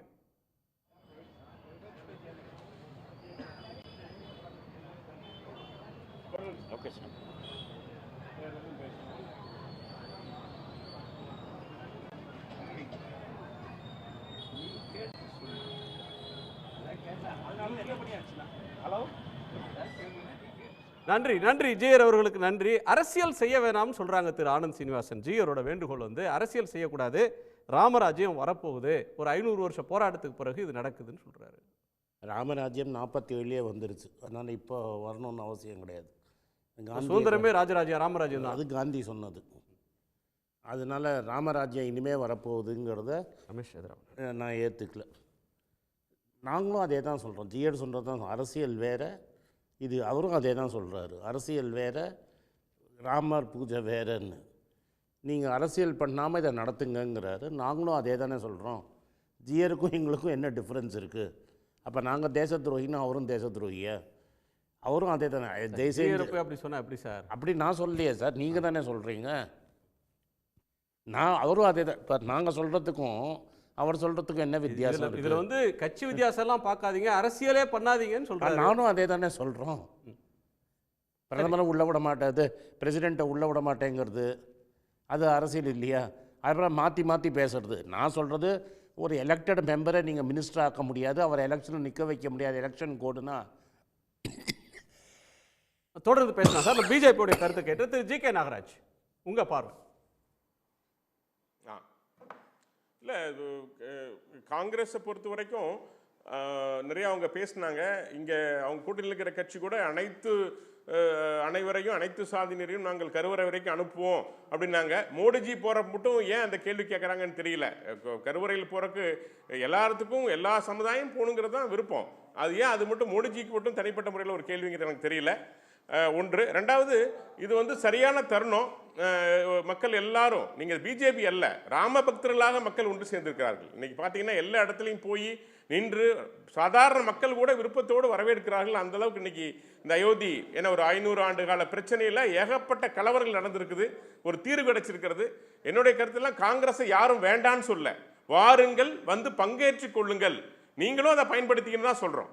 உங்களை நீங்கள் ஏன் மாறுபட்டு நிற்கிறீங்கன்னா, உங்களுக்கு ஓட்டு வங்கி, நீங்கள் இந்த கோயிலுக்கு வந்தால் இந்த ஒற்றுமையை சேர்ந்துரும். ஏன்னா அயோத்தியிலிருந்து பெண்கள் காசிக்கு ராமஜோதி யாத்திரை எடுத்துகிட்டு போகிறாங்க. இப்போ பத்திரிகை செய்தி, இன்னொரு இஸ்லாமியர் தன்னுடைய இடத்தை கொடுக்குறாரு, ராமர் கோயிலுக்கு கொடுக்குறாரு. இப்போ பார்த்தீங்கன்னா ஹஜ் பயணத்துக்கு இந்த டைம் பெண்கள் போறதுக்கு அனுமதி கிடைச்சிருக்கு. நம்முடைய அமைச்சர் அங்கே போய் இருந்து அதுக்கான ஏற்பாடுலாம் செய்கிறாங்க. ஹஜ்ஜில் போய் இருந்து நம்முடைய அமைச்சர் அங்கே போய் எல்லா ஏற்பாடும் செஞ்சுட்டு இருக்காங்க. இது மாதிரி ஒரு கிறிஸ்துமஸ் விழா நம்முடைய மோடிஜி அவர்கள் மிகச்சிறப்பாக இல்லத்தில் கொண்டாடினாங்க. இதெல்லாம் பல உதாரணங்கள். ஒரு ஒற்றுமை நோக்கி நாம் போயிட்டு இருக்கோம். இந்த மாதிரி நேரத்தில் காங்கிரஸ் இதை பிரிவினை உண்டாக்குகிறது. இதை வந்து தவறாக பிரித்தாளுகின்ற ஒரு இதை வந்து காங்கிரஸ் பயன்படுத்துகிறது, செய்கிறது அப்படிங்கிறதான் என்னுடைய இறுதி கருத்தாக வைக்கிறேன். ஒற்றுமையோடு செயல்பட வேண்டும் என்பதுதான் என்னுடைய கருத்துமே. அதைத்தான் எங்கள் மோடிஜி விரும்புகிறாங்க. இது வந்து பாஜக அல்ல, இது நடத்துவது தனி ட்ரஸ்ட். எல்லாத்துக்கும் அழைப்பு கொடுத்துருக்குது. நம்முடைய பிரசிடென்ட்டுக்கு அழைப்பு இருக்குது. அத்வானிஜி உடல்நிலை காரணமாக அவங்க வந்து வர முயற்சி பண்ணுறாங்க. உடல்நிலை மிக அவங்களுக்கு கொஞ்சம் சிரமமாக இருக்குது அப்படிங்கிற ஒரு விஷயம் தகவல் வந்திருக்குது. அதனால் எல்லாருக்கும் இந்த ட்ரஸ்ட் அழைப்பை விடுத்திருக்கிறது. எல்லோரும் வரப்போகின்றார்கள். மிகச் சிறப்பான நிகழ்வாக இந்த நிகழ்வு அமையப் போகின்றது. இதை அனைத்து கட்சியிலும் பயன்படுத்தி ஒற்றுமை நிரூபிக்க வேண்டும் என்று தான் நான் உங்களுடைய இந்த கூட்டத்தின் மூலமாக, இந்த நிகழ்ச்சியின் மூலமாக வலியுறுத்தி கேட்டுக்கொள்கின்றேன். இன்னைக்கு உடம்பு சரியில்லை, எய்ம்ஸ் ஹாஸ்பிட்டலில் இருக்கார், என்னால் வர முடியல, எனக்கு உடம்பு முடியலன்னு அத்வானி ஏதாவது சொல்லியிருக்கிறாரு இது வரைக்கும்? இல்லை பிரசிடெண்ட்டுக்கு இன்விடேஷன் போய் அவங்களால வர முடியலன்னு பிரசிடெண்ட் சொல்லியிருக்காங்களா? அதாவது நம்மளுக்கு வேணுங்கிறதெல்லாம் நம்ம கற்பனையில் சொல்ல முடியாது. கோவில் முடியவே இல்லைங்கிறது உண்மை, எல்லா இடத்துலையும் இருக்குது. ஆகமம் தெரிஞ்ச சங்கராச்சாரியாரே அது பின்னம்ங்கிறாரு. நீங்கள் கோவிலில் இப்போ நம்ம இப்போ முன்னால் இருந்த சீஃப் மினிஸ்டர், டிஎம்கே எல்லாரும் கோவிலுக்கு போகிறாங்கன்னா கும்பாபிஷேகம் நடக்கிறதா எல்லாரும் வில்ல நின்று தான் கும்பிடுவேன். யாரும் போய் கர்ப்ப கிரகத்தில் நிற்க மாட்டாங்க. அது யாருக்கு அதுக்கு குவாலிஃபைடோ அவங்க தான் போவாங்க. ஏன் அரசியல்வாதிக்கு உள்ளுக்குள்ளே என்ன வேலை? நான் கேட்ட கேள்விக்கு ஏர்போர்ட்டுக்கு என்ன வேலை? அங்கே அவசர அவசரமாக இப்போ ஏன் ஏர்போர்ட் கட்டணும்? அதுக்கெல்லாம் எந்த பதிலும் வரலை. ஆக மொத்தம் இது கம்ப்ளீட்லி ஒரு ஸ்டேட் ஸ்பான்சர்டு ஈவெண்ட்டு. நான் இன்னும் ஓப்பனாக சொல்கிறேன், இது state sponsored, central government, UP government sponsored event. இதை வந்து இது அன்கான்ஸ்டியூஷனல். இது இந்தியாவோட இது தலையெழுத்து. இதை நம்ம பார்த்துட்டு சும்மா இருக்கிறோம். திரு சமஸ், ராம பக்தர்களாக வாங்க அப்படின்னு தான் எல்லாரையுமே கூப்பிடுறோம், யாரையுமே வேணாம்லாம் சொல்லலை. சாதாரண மக்கள் இதை வரவேற்கிறாங்க. கடந்த காலத்தில் எத்தனையோ கலவரங்கள்லாம் நடந்திருக்கு, அதெல்லாம் மாறி இன்றைக்கி எல்லோரும் வரவேற்கிறாங்க. இதில் காங்கிரஸ் வந்து தனிமைப்படுகிறது, எதிர்க்கட்சிகள் தனிமைப்படுறாங்க அப்படின்ற ஒரு கருத்தை பிஜேபி முன்வைக்குது. உண்மை அப்படித்தானா? நான் எல்லாமே பெரிய பக்தன் தான். அதனால இது ஏதோ அரசியல் ரீதியாகவே இதை பேசிட்டு இருக்கிறதுல அர்த்தம் இல்லை. உண்மையா இந்த விஷயத்தை தொகுத்து பார்க்கணும்னா, சோனியா அவர்கள் காங்கிரஸோட ஒட்டுமொத்த வரலாற்றில் நேருவுக்கு அடுத்து நான் என்ன சொல்லுவேன்னா, இந்திரா ராஜீவை காட்டிலும் மிகச்சிறந்த பங்களிப்பை செய்திருக்கிறார் மதச்சார்பின்மை சார்ந்து. அவருடைய வாழ்க்கையில இது ஒரு முத்திரை முடிவு அப்படின்னு நான் நினைக்கிறேன். அந்த அளவுக்கு இது ஒரு மாஸ்டர் ஸ்ட்ரோக், பெரிய கால். ஏன்னா ஒரு தேசத்தையே மாஸ் ஹிஸ்டீரியால மதவாதத்தின் பெயரால் ஒரு ஆளுங்கட்சி ஆளும் அரசு முன்னின்று செய்யும் போது துணிச்சலாக காங்கிரஸ் இதை எதிர்த்து நிற்கிறது, தேர்தல் பற்றிய எந்த பயமும் இல்லாமல். இதுல நான் ஒரு பத்திரிகையாளனா, ஒரு குடி நபரா நான் என்ன நினைக்கிறேன் அப்படின்னா, எந்த ஒரு கட்சி அரசமைப்பு விழுமியங்கள், ஏன்னா அது மேலதான் நம்ம உட்கார்ந்துருக்கோம், இந்த அரசமைப்பின் மேலதான் உட்கார்ந்து நம்ம இவ்வளவையும் விவாதிச்சுட்டு இருக்கோம். அந்த அரசமைப்பு விழுமியத்தை தன்னுடைய இருப்பை தாண்டியும் தாங்கி பிடிக்குதோ, அதன் பின்னணியில அது பலகீனமா இருந்தாவோட தாங்கி பிடிக்க வேண்டியது குடிமக்களோட கடமை. அந்த வகையில நான் உள்ளிட்ட இந்திய குடிமக்கள் காங்கிரஸை தாங்கி பிடிப்பார்கள். இது வரலாற்று சிறப்பு மிக்க முடிவு. இதுல இன்னொரு மிக முக்கியமான விஷயம், இந்தியாங்கிறது அடிப்படையில் காந்தி தான் சொல்வார், இது இந்துக்கள் உட்பட எல்லாமே சிறுபான்மை தொகுப்பு தான், இதுல எதுவுமே பெரும்பான்மை மதம் அப்படின்னு ஒன்று சொல்றதுக்கே கிடையாது. ஏன்னா இந்துக்கள் அப்படிங்கிற தொகுப்புக்குள்ளார போயிட்டா அது சாதியா சிறுபான்மை ஆயிடும். அப்ப இது அடிப்படையிலேயே சிறுபான்மைகளோட கூட்டு. அப்படி பார்க்கும்போது காங்கிரஸ் எடுத்திருக்கக்கூடிய இந்த கால் அப்படிங்கிறது ஒட்டுமொத்த சமூகங்கள், ஒரு சமூகத்தை தாண்டி பாக்கி இருக்கக்கூடிய அத்தனை சமூகங்களுக்கும் நம்மளுக்குன்னு கேட்கறதுக்கு ஆள் இருக்கு, இந்த அநீதியை தட்டி கேட்பதற்கு ஆள் இருக்கு, இந்த மார்க்சிஸ்டியாவுக்கு எதிராக குரல் கொடுக்கறதுக்கு ஆள் இருக்குங்கிற ஒரு நல்ல மெசேஜை கொடுத்துருக்கு. இது பார்சி இனத்தவரா இருக்கட்டும், முஸ்லீம்களா இருக்கட்டும், கிறிஸ்தவரா இருக்கட்டும், பௌத்தரா இருக்கட்டும். நான் ஒரு இந்துவா என்ன நினைக்கிறேன் அப்படின்னு சொன்னா, எனக்கு இதுல தார்மீக கடமை இருக்கு. அந்த தார்மீக கடமை அடிப்படையில் காங்கிரஸோட காலம் நான் பிரதிபலிக்கணும்னு நினைக்கிறேன். அப்படி ஒரு பத்திரிகையாளராகவும் இதுதான் நான் நினைக்கிறேன். ஜிஆர் அவர்கள் மீண்டும் இணைப்பில் வந்திருக்கிறாரு, நம்ம கேள்விக்கு பதில் சொல்வாருன்னு நினைக்கிறேன். ஜிஆர் ஐயா, ராம பக்தர்களாக ஒன்று சேர்ந்து வாங்க, இதில் அரசியல் செய்ய வேணான்னு சொல்றீங்க. எதிர்க்கட்சிகள் ஆளுங்கட்சியை பார்த்து ஒரு பிஜேபி ஆர்எஸ்எஸ் நிகழ்ச்சியாக இதை நடத்துறீங்க, தேர்தல் ஆதாயத்துக்கு நடத்துறீங்க அப்படின்னு பிஜேபி அரசியல் செய்யுது அப்படின்னு எதிர்க்கட்சிகள் சொல்கிற குற்றச்சாட்டை எப்படி பார்க்குறீங்க? சங்கராச்சாரியார் போன்றவர்கள் இன்னும் கட்டியே முடிக்கலையே, எங்களை போன்றவங்க போய் அங்கே வேடிக்கை பார்க்கணுமா, குடமுழுக்கு யாரோ நடத்துவாங்க, நாங்கள் பார்வையாளர்களாக இருக்கணுமா அப்படின்னு சொல்லி சங்கராச்சாரியார்கள் சிலர் விமர்சனம் பண்ணுறதை, பூரி சங்கராச்சாரி உட்பட சிலர் விமர்சனம் பண்ணுறதை நீங்கள் எப்படி பார்க்குறீங்க? சுவாமி, இது ஒரு நல்ல விஷயங்கள் நடக்கும்போது பலவிதமான இளைஞர்கள் வந்துட்டு தான் இருக்கும். நிறைய பேர் பலவிதமாக பேச தான் செய்வா. நம்ம இதில் நான் நீங்கிற போட்டி பொறாமை இல்லாமல் நாம் அனைவரும் சேர்ந்து ராமநாமத்தை சொல்லிக்கொண்டு ராம ஜென்ம பூமியில் ராமர் பிரதிஷ்டை பண்ணுறது தான் கரெக்டான விஷயம். இதில் அவங்க சொல்கிறாங்க, இவங்க சொல்கிறாங்க, ஏன்னா பலவிதமான கருத்துக்கள் ஒவ்வொரு விதமாக இருக்கும். அதனால் அந்த பக்கத்து ஆகம பிரகாரம் அந்த முறையில் அவள் பண்ணுறது ரொம்ப விசேஷமானது. நாம் அனைவரும் கலந்துட்டு அவருடைய ஆசீர்வாதம் வாங்கிக்கணும், அவ்வளோதான். அரசியல்வாதிகள் நான் நீ அப்படின்னு மாற்று கருத்து சொல்கிறது அரசியலில் சகஜம். ஆனால் ஆன்மீகவாதிகளே சிலர் எதிர்ப்பு தெரிவிக்கிறாங்களே, அந்த ஆன்மீகவாதிகளுடைய எதிர்ப்பை எப்படி புரிஞ்சுக்கணும்? சுவாமி, அவங்களுக்கும் சேர்த்து தான் சொல்கிறோம், ஆன்மீகவாதிகளுக்கும் சேர்த்து நாங்கள் சொல்லுகிறோம். தயவு செய்து இந்த ஒரு நல்ல விஷயத்தில் ஒரு கல்யாணம் வீட்டில் ஒரு கல்யாணத்தை வச்சுருக்கும் போது அவசரமாக பேசக்கூடாதுன்னு சொல்லுவாள். ஆன்மீகவாதிகளை எல்லாருக்குமே அடியன் சிறியவனாக இருந்தாலும் சேர்த்து சொல்கிறேன்.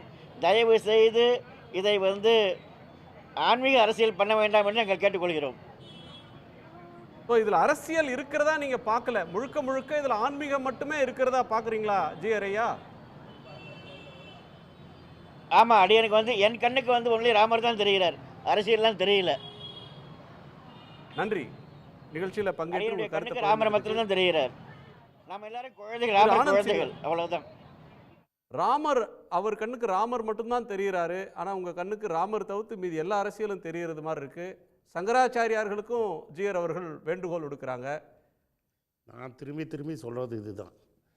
அவர் சொல்கிற மாதிரி அவர் கண்ணுக்கு ராமர் தெரியலாம், மற்றது தெரியாமல் இருக்கலாம்.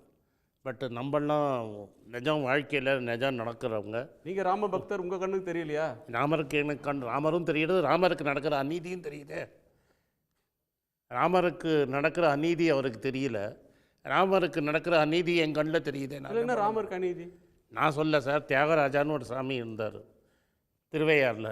அவருக்கு மேலே ராமபக்தர்கள் நிதிச்சால சுக்குமோன்னு ஒரு பாட்டு பாடி இருக்கிறாரு. அதாவது மனுஷங்கிறவனுங்க நீங்கள் மதிப்பு ஹீனமான, அது வந்து ஒரு மாம்சம் மாதிரி அவனுங்கிற மாதிரி. இங்கே நீங்கள் எப்படி, நான் திரும்பி திரும்பி கேட்குற மாதிரி, எதுக்கு பிரதமர் வந்து ராமரை, ஒரு சின்ன ராமரை கோவிலுக்குள்ளே கூப்பிட்டு போகிற மாதிரி நீங்கள் ப்ராபகேண்டா பண்ணுறீங்க? பாலராமரை கூப்பிட்டு போகிற மாதிரி அவர் முயற்சியில தான் நீங்கள் வெறும் பாலராம அப்படின்னு பிஜேபி சித்தரிக்கிறாங்க. பிஜேபி மட்டும் இல்லையா, அது ட்ரஸ்ட் தானே கொடுக்க. அப்போ பிஜேபி காசு கொடுத்ததுன்னா யார் கொடுத்தாங்க எலெக்ஷனுக்கு? அந்த யார் ஃபண்டிங் பண்ணாங்க? அப்போ நீங்கள் வெறும் அவர் கண்ணுக்கு, பெரியவர் கண்ணுக்கு வெறும் ராமர் தெரிஞ்சார்னா அதுலேயே பிரதமரோட ஃபோட்டோ இருக்குது. பாலராமர் சின்னதாக இருக்கிறாரு, பிரதமர் பெருசாக இருக்கிறாரு. எப்படி ராமர் பெரியவரா பிரதமர் பெரியவரா? ஜிஆர் தான் சொல்லணும். சுவாமி ஜிஆர் அவர்களே ஏதாவது சொல்ல விரும்புகிறீங்களா? சார், நாங்கள் வந்து எங்கள் இந்த அரசியல் இதெல்லாம் வேண்டாம்னு நினைக்கிறோம். அதான் நாங்கள் சொல்கிறோமே, ஒரு நல்ல காரியம் செய்யும்போது நல்லபடியாக எல்லாரும் சேர்ந்து செய்யணும்னு ஆசைப்படுறோம். ஆன்மீகத்திலேயும் வந்து நமக்குள்ளே நம்ம யாருமே போட்டி போடாமல் இருக்க வேண்டாம். இது வந்து ஒரு நல்ல காரியம் நடந்திருக்கு. அந்த நல்ல காரியத்தில் நம்ம அனைவரும் சேர்ந்து சந்தோஷமாக செய்யணும்னு எங்களுடைய ஆசை. நல்ல காரியம் இது. ஏன் ஜெய் ஜெய் ராமானுஜா, ஜெய் ஜெய் ராமானுஜா, ஜெய் ஸ்ரீராம். திரும்பி சொல்கிறேன், அவர் சொல்கிறத நான் கேட்குறேன். நல்ல காரியம், ராமர் பெரியவர் தான், ராமருக்கு அவர் கண்ணுக்கு ராமர் தெரிகிறாரு. இந்த ராமர் இமேஜோட பெரிய இமேஜ் ஒன்று இருக்கே, அது கூட ஏன் இருந்தது? அவர் அரசியல்வாதி தானேன்னு நான் கேட்குறேன். அரசியல் பண்ணக்கூடாதுன்னு ஜிஆர் சொல்கிறத நான் ஒத்துக்கிறேன். அப்போது ராமருக்கு மேலே பெருசாக ஒருத்தர் எப்படி இருப்பார்? அவர் மடாதிபதி, அவர் சொல்லலாம். பட் நாங்கள் கான்ஸ்டியூஷனை டிஃபெண்ட் பண்ணுறது தான் எங்களோட ரோல். நான் ஒரு அரசியல்வாதி, நான் ஒரு காங்கிரஸ்காரன். என்னோட primary role is to defend the constitution. இன்றைக்கி நான் எலெக்ஷன் ஜெயிக்கிறேன், நாளைக்கு எலெக்ஷன் 50 வருஷத்துக்கு மேலே நாங்கள் ஆட்சியில் இருந்த கட்சி தான். ஆனாலும் 10 வருஷமோ 15 வருஷமோ நாங்கள் ஆட்சியில் இல்லாட்டா பரவாயில்ல. ஆனால் அந்த ஆட்சியில் இருக்கணுங்கிறதுக்காக கோர் பிரின்சிபலாக நாங்கள் விட்டு கொடுக்க முடியாது. நன்றி. திரு ஆலூர் ஷானவாஸ், விளைவுகளை பற்றி கவலைப்படாமல் கான்ஸ்டியூஷனை பாதுகாப்பது அப்படின்ற ஒரு கோணத்திலிருந்து தான் காங்கிரஸ் இந்த அணுகுமுறையை எடுத்திருக்கிறது அப்படின்னு திரு ஆனந்த் சீனிவாஸ் சொல்கிறார். மதிப்புக்குரிய ஜிஆர் அவர்கள் வந்து இதில் அரசியல் செய்ய வேணாம், ராமராஜ்யம் வரப்போகுது, எனவே இது ஒரு 500 ஆண்டு கால போராட்டத்துக்கு பிறகு ஒரு நல்ல செய்தி வந்திருக்கு, இது எல்லாரும் ஒத்துமையாக செய்யணும் அப்படின்னு சங்கராச்சாரியார்களுக்கே அவர் வேண்டுகோள் விடுக்கிறத பார்க்குறோம். இப்போ முக்கியமான அம்சம் அப்படின்னு ஒன்றை எடுத்துக்கொண்டோம்னா, திரு சமஸ் சொன்னது மாதிரி காங்கிரஸ் எடுத்த முடிவு காங்கிரஸ் வரலாற்றிலேயே ஒரு முக்கியமான ஒரு முடிவு அப்படின்னு வர்ணிக்கிறார். ஆனால் பிஜேபியோட பிரபகண்டா மிஷின் முன்னாடி காங்கிரஸ் இதை எதிர்கொள்ள முடியுமா?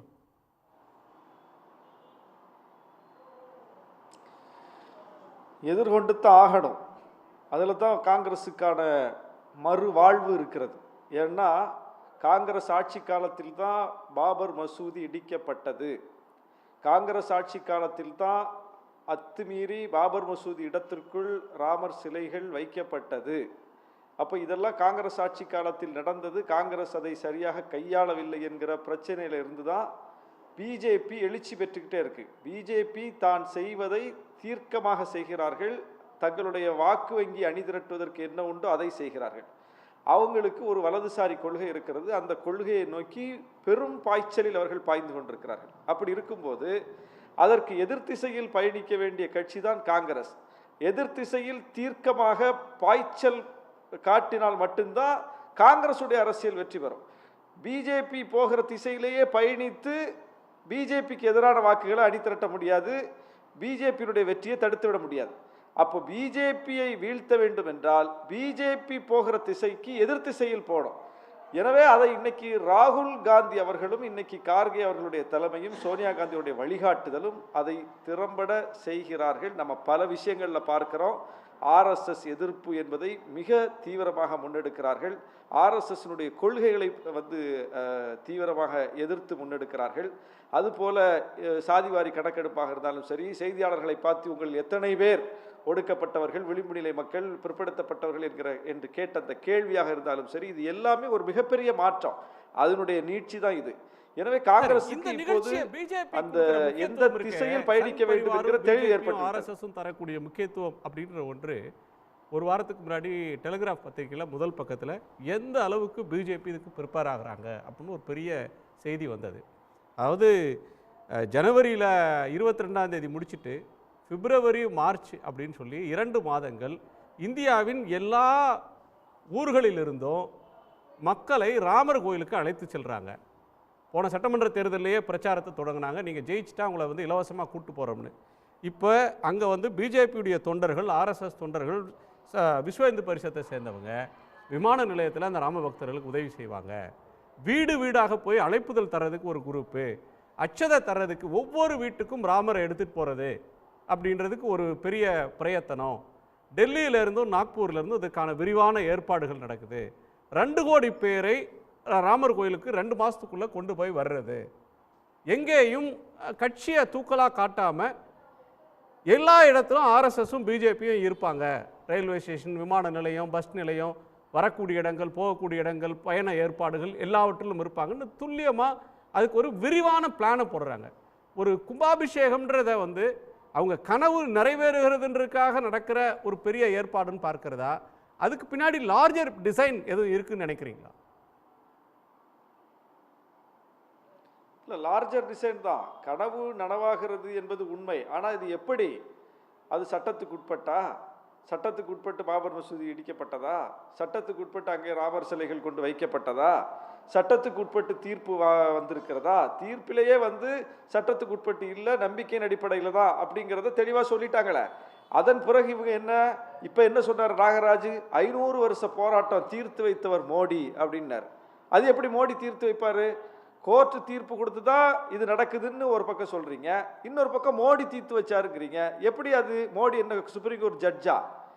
சட்டப்படி தான் நீங்கள் தீர்ப்பு பெற்றீர்கள், தீர்ப்பின் அடிப்படையில் தான் இவ்வளோ பணிகள் நடக்குது அப்படின்னா மோடி வந்து இதை சாதித்தார்னா அப்போ மோடி அரசியல் செய்திருக்கிறார் தானே பொருள். அப்போ தீர்ப்புக்கே அங்கே வந்து ஒரு நோக்கம் வந்து விடுதில்ல. அப்போ கோர்ட்டையே மோடி வழி நடத்தினார் என்று இவர்களே சொல்லாமல் சொல்லுகிறார்கள் பாருங்கள். அப்புறம் இன்னொன்று என்ன? பாபர் மசூதி இடிக்கப்பட்ட பிறகு முஸ்லீம்கள் என்ன சொன்னாங்க? கோர்ட் என்ன சொன்னாலும் நாங்கள் கேட்டுருவோம் அப்படின்னு சொல்லிட்டு அமைதியாக இருந்தார்கள். தீர்ப்பு வரட்டு பார்த்துக்கலாம், தீர்ப்பு வரட்டு எதுவாக இருந்தாலும் ஏற்றுக்கலாம் என்கிற முடிவுக்கு போயிட்டாங்க. எந்த ப்ரிப்பரேஷனும் நடக்கல. இடிக்கப்பட்ட பாபர் மசூதியை கட்டுவதற்கு மினராவை செய்கிறது, தூண்கள் செய்கிறது, அதுக்கு வந்து அரபி எழுத்துக்களில் வந்து கேலிகிராஃபி பண்ணுறது, மற்ற விஷயங்கள் உருது எழுத்துக்கள் அதை பண்ணுறது அப்படின்னு எந்த ப்ரிப்பரேஷன் ஒர்க்கு நடக்கல. இடிக்கப்பட்டது, கோர்ட்டில் வழக்கு இருக்குது, தீர்ப்பு வரும், பார்த்துக்கலாம் என்று நம்பி அவர்கள் வேலைக்கு போய்விட்டார்கள். ஆனால் தீர்ப்பு வந்த பிறகு பார்த்துக்கலாம் என்று இவர்கள் போனார்களா? இல்லையே. 30 வருஷமா ராமர் கோயில் கட்டுமான பணி நடந்துட்டு தானே இருந்துச்சு, அதற்கான தயாரிப்பு வேலைகள் நடந்துட்டு தானே இருந்துச்சு. அப்ப தீர்ப்பு இப்படித்தான் வரும் என்று இவர்கள் எதிர்பார்த்தார்களா? அப்ப எதிர்பார்த்து இவர்கள் செய்தார்கள் என்றால் அதை எதிர்பார்த்து அந்த பக்கம் செஞ்சிருக்க முடியும்ல. அப்படி செய்ய அனுமதித்தார்களா? பாபர் மசூதிக்கான கட்டுமான ஏற்பாட்டை ஒரு பக்கம் பண்ணிட்டு இருங்க, ராமர் கோயிலுக்கான கட்டுமான ஏற்பாடு இன்னொரு பக்கம் நடக்கட்டு, யாருக்கு தீர்ப்பு வருதோ அது முடிவாயிடுச்சுன்னு அப்படி ஒண்ணுங்க நடக்கலையா?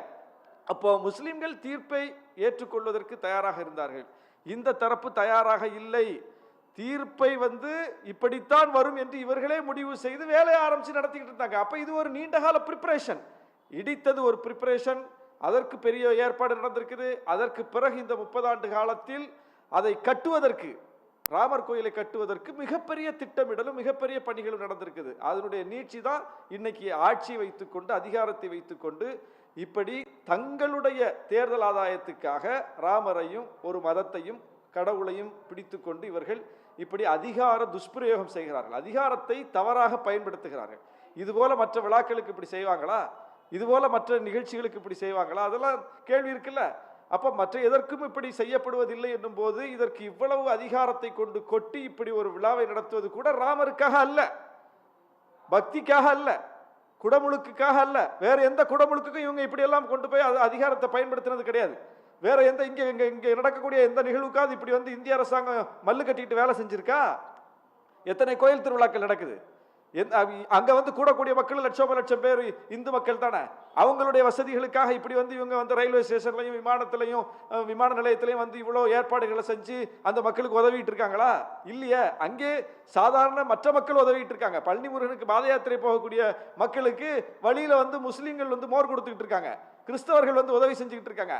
அதுபோல மற்ற விழாக்களுக்கு போற மக்களுக்கு இந்துக்கள் உதவி செஞ்சுட்டு இருக்காங்க. இப்படி மக்கள் தான் உதவி செய்கிறார்களே தவிர இவன் பிஜேபி வந்து உதவி செஞ்சு நம்ம பார்க்கல. ஆனால் இதற்கு இப்படி பிஜேபி அரசாங்கத்தையும் அதிகாரத்தையும் முடுக்கிவிட்டு வேலை பார்க்கிறது என்றால் பக்திக்காக அல்ல, தேர்தலுக்காக, அரசியல் ஆதாயத்திற்காக. ராமர் கோயில் திறப்பு விழாவை தேர்தலுக்கு பயன்படுத்த பிஜேபி முயற்சிக்கிறது. ராமரை ஒரு அரசியல்வாதியாகவே மாற்றிவிட்டார்கள் அப்படின்னு காங்கிரஸ், திரிணாமுல் காங்கிரஸ், சிவசேனா போன்ற கட்சிகள் குற்றம் சாட்டுவது பற்றி நேயர்கள்ட்ட ஒரு கேள்வியை முன்வைத்திருந்தோம். யூடியூபாயில் ஆயிரக்கணக்கான நேயர்கள் கருத்து தெரிவிச்சிருந்தாங்க. எதிர்க்கட்சிகளுடைய இந்த விமர்சனம் வந்து நியாயமான விமர்சனம் என்று எவ்வளோ பேர் சொல்லியிருக்கிறாங்க, தவறான விமர்சனம் அப்படின்னு எவ்வளோ பேர் சொல்லியிருக்காங்கன்னு பார்க்கலாம். நியாயமான விமர்சனம் என்று 86% பேரும், தவறான கருத்து என்று 14% பேரும் கருத்து தெரிவிச்சிருக்கிறாங்க. அந்த நேயர்களுக்கு நன்றி. ஏராளமான கருத்துக்களை பகிர்ந்து கொண்ட உங்கள் அனைவருக்கும் நன்றி. மீண்டும் சந்திப்போம். இது கேள்விக்களம். உங்கள் சன் நியூஸ் சேனல் இப்போது வாட்ஸ்அப்பில். தமிழ்நாட்டின் முதன்மை செய்தி சேனலின் செய்திகள் ஒரு கிளிக்கில். சன் நியூஸின் அண்மை செய்திகள் அனைத்தையும் வாட்ஸ்அப் வழியாக உடனுக்குடன் அறிந்து கொள்ள QR கோடை ஸ்கேன் செய்து சன் நியூஸோடு இணைந்திருங்கள்.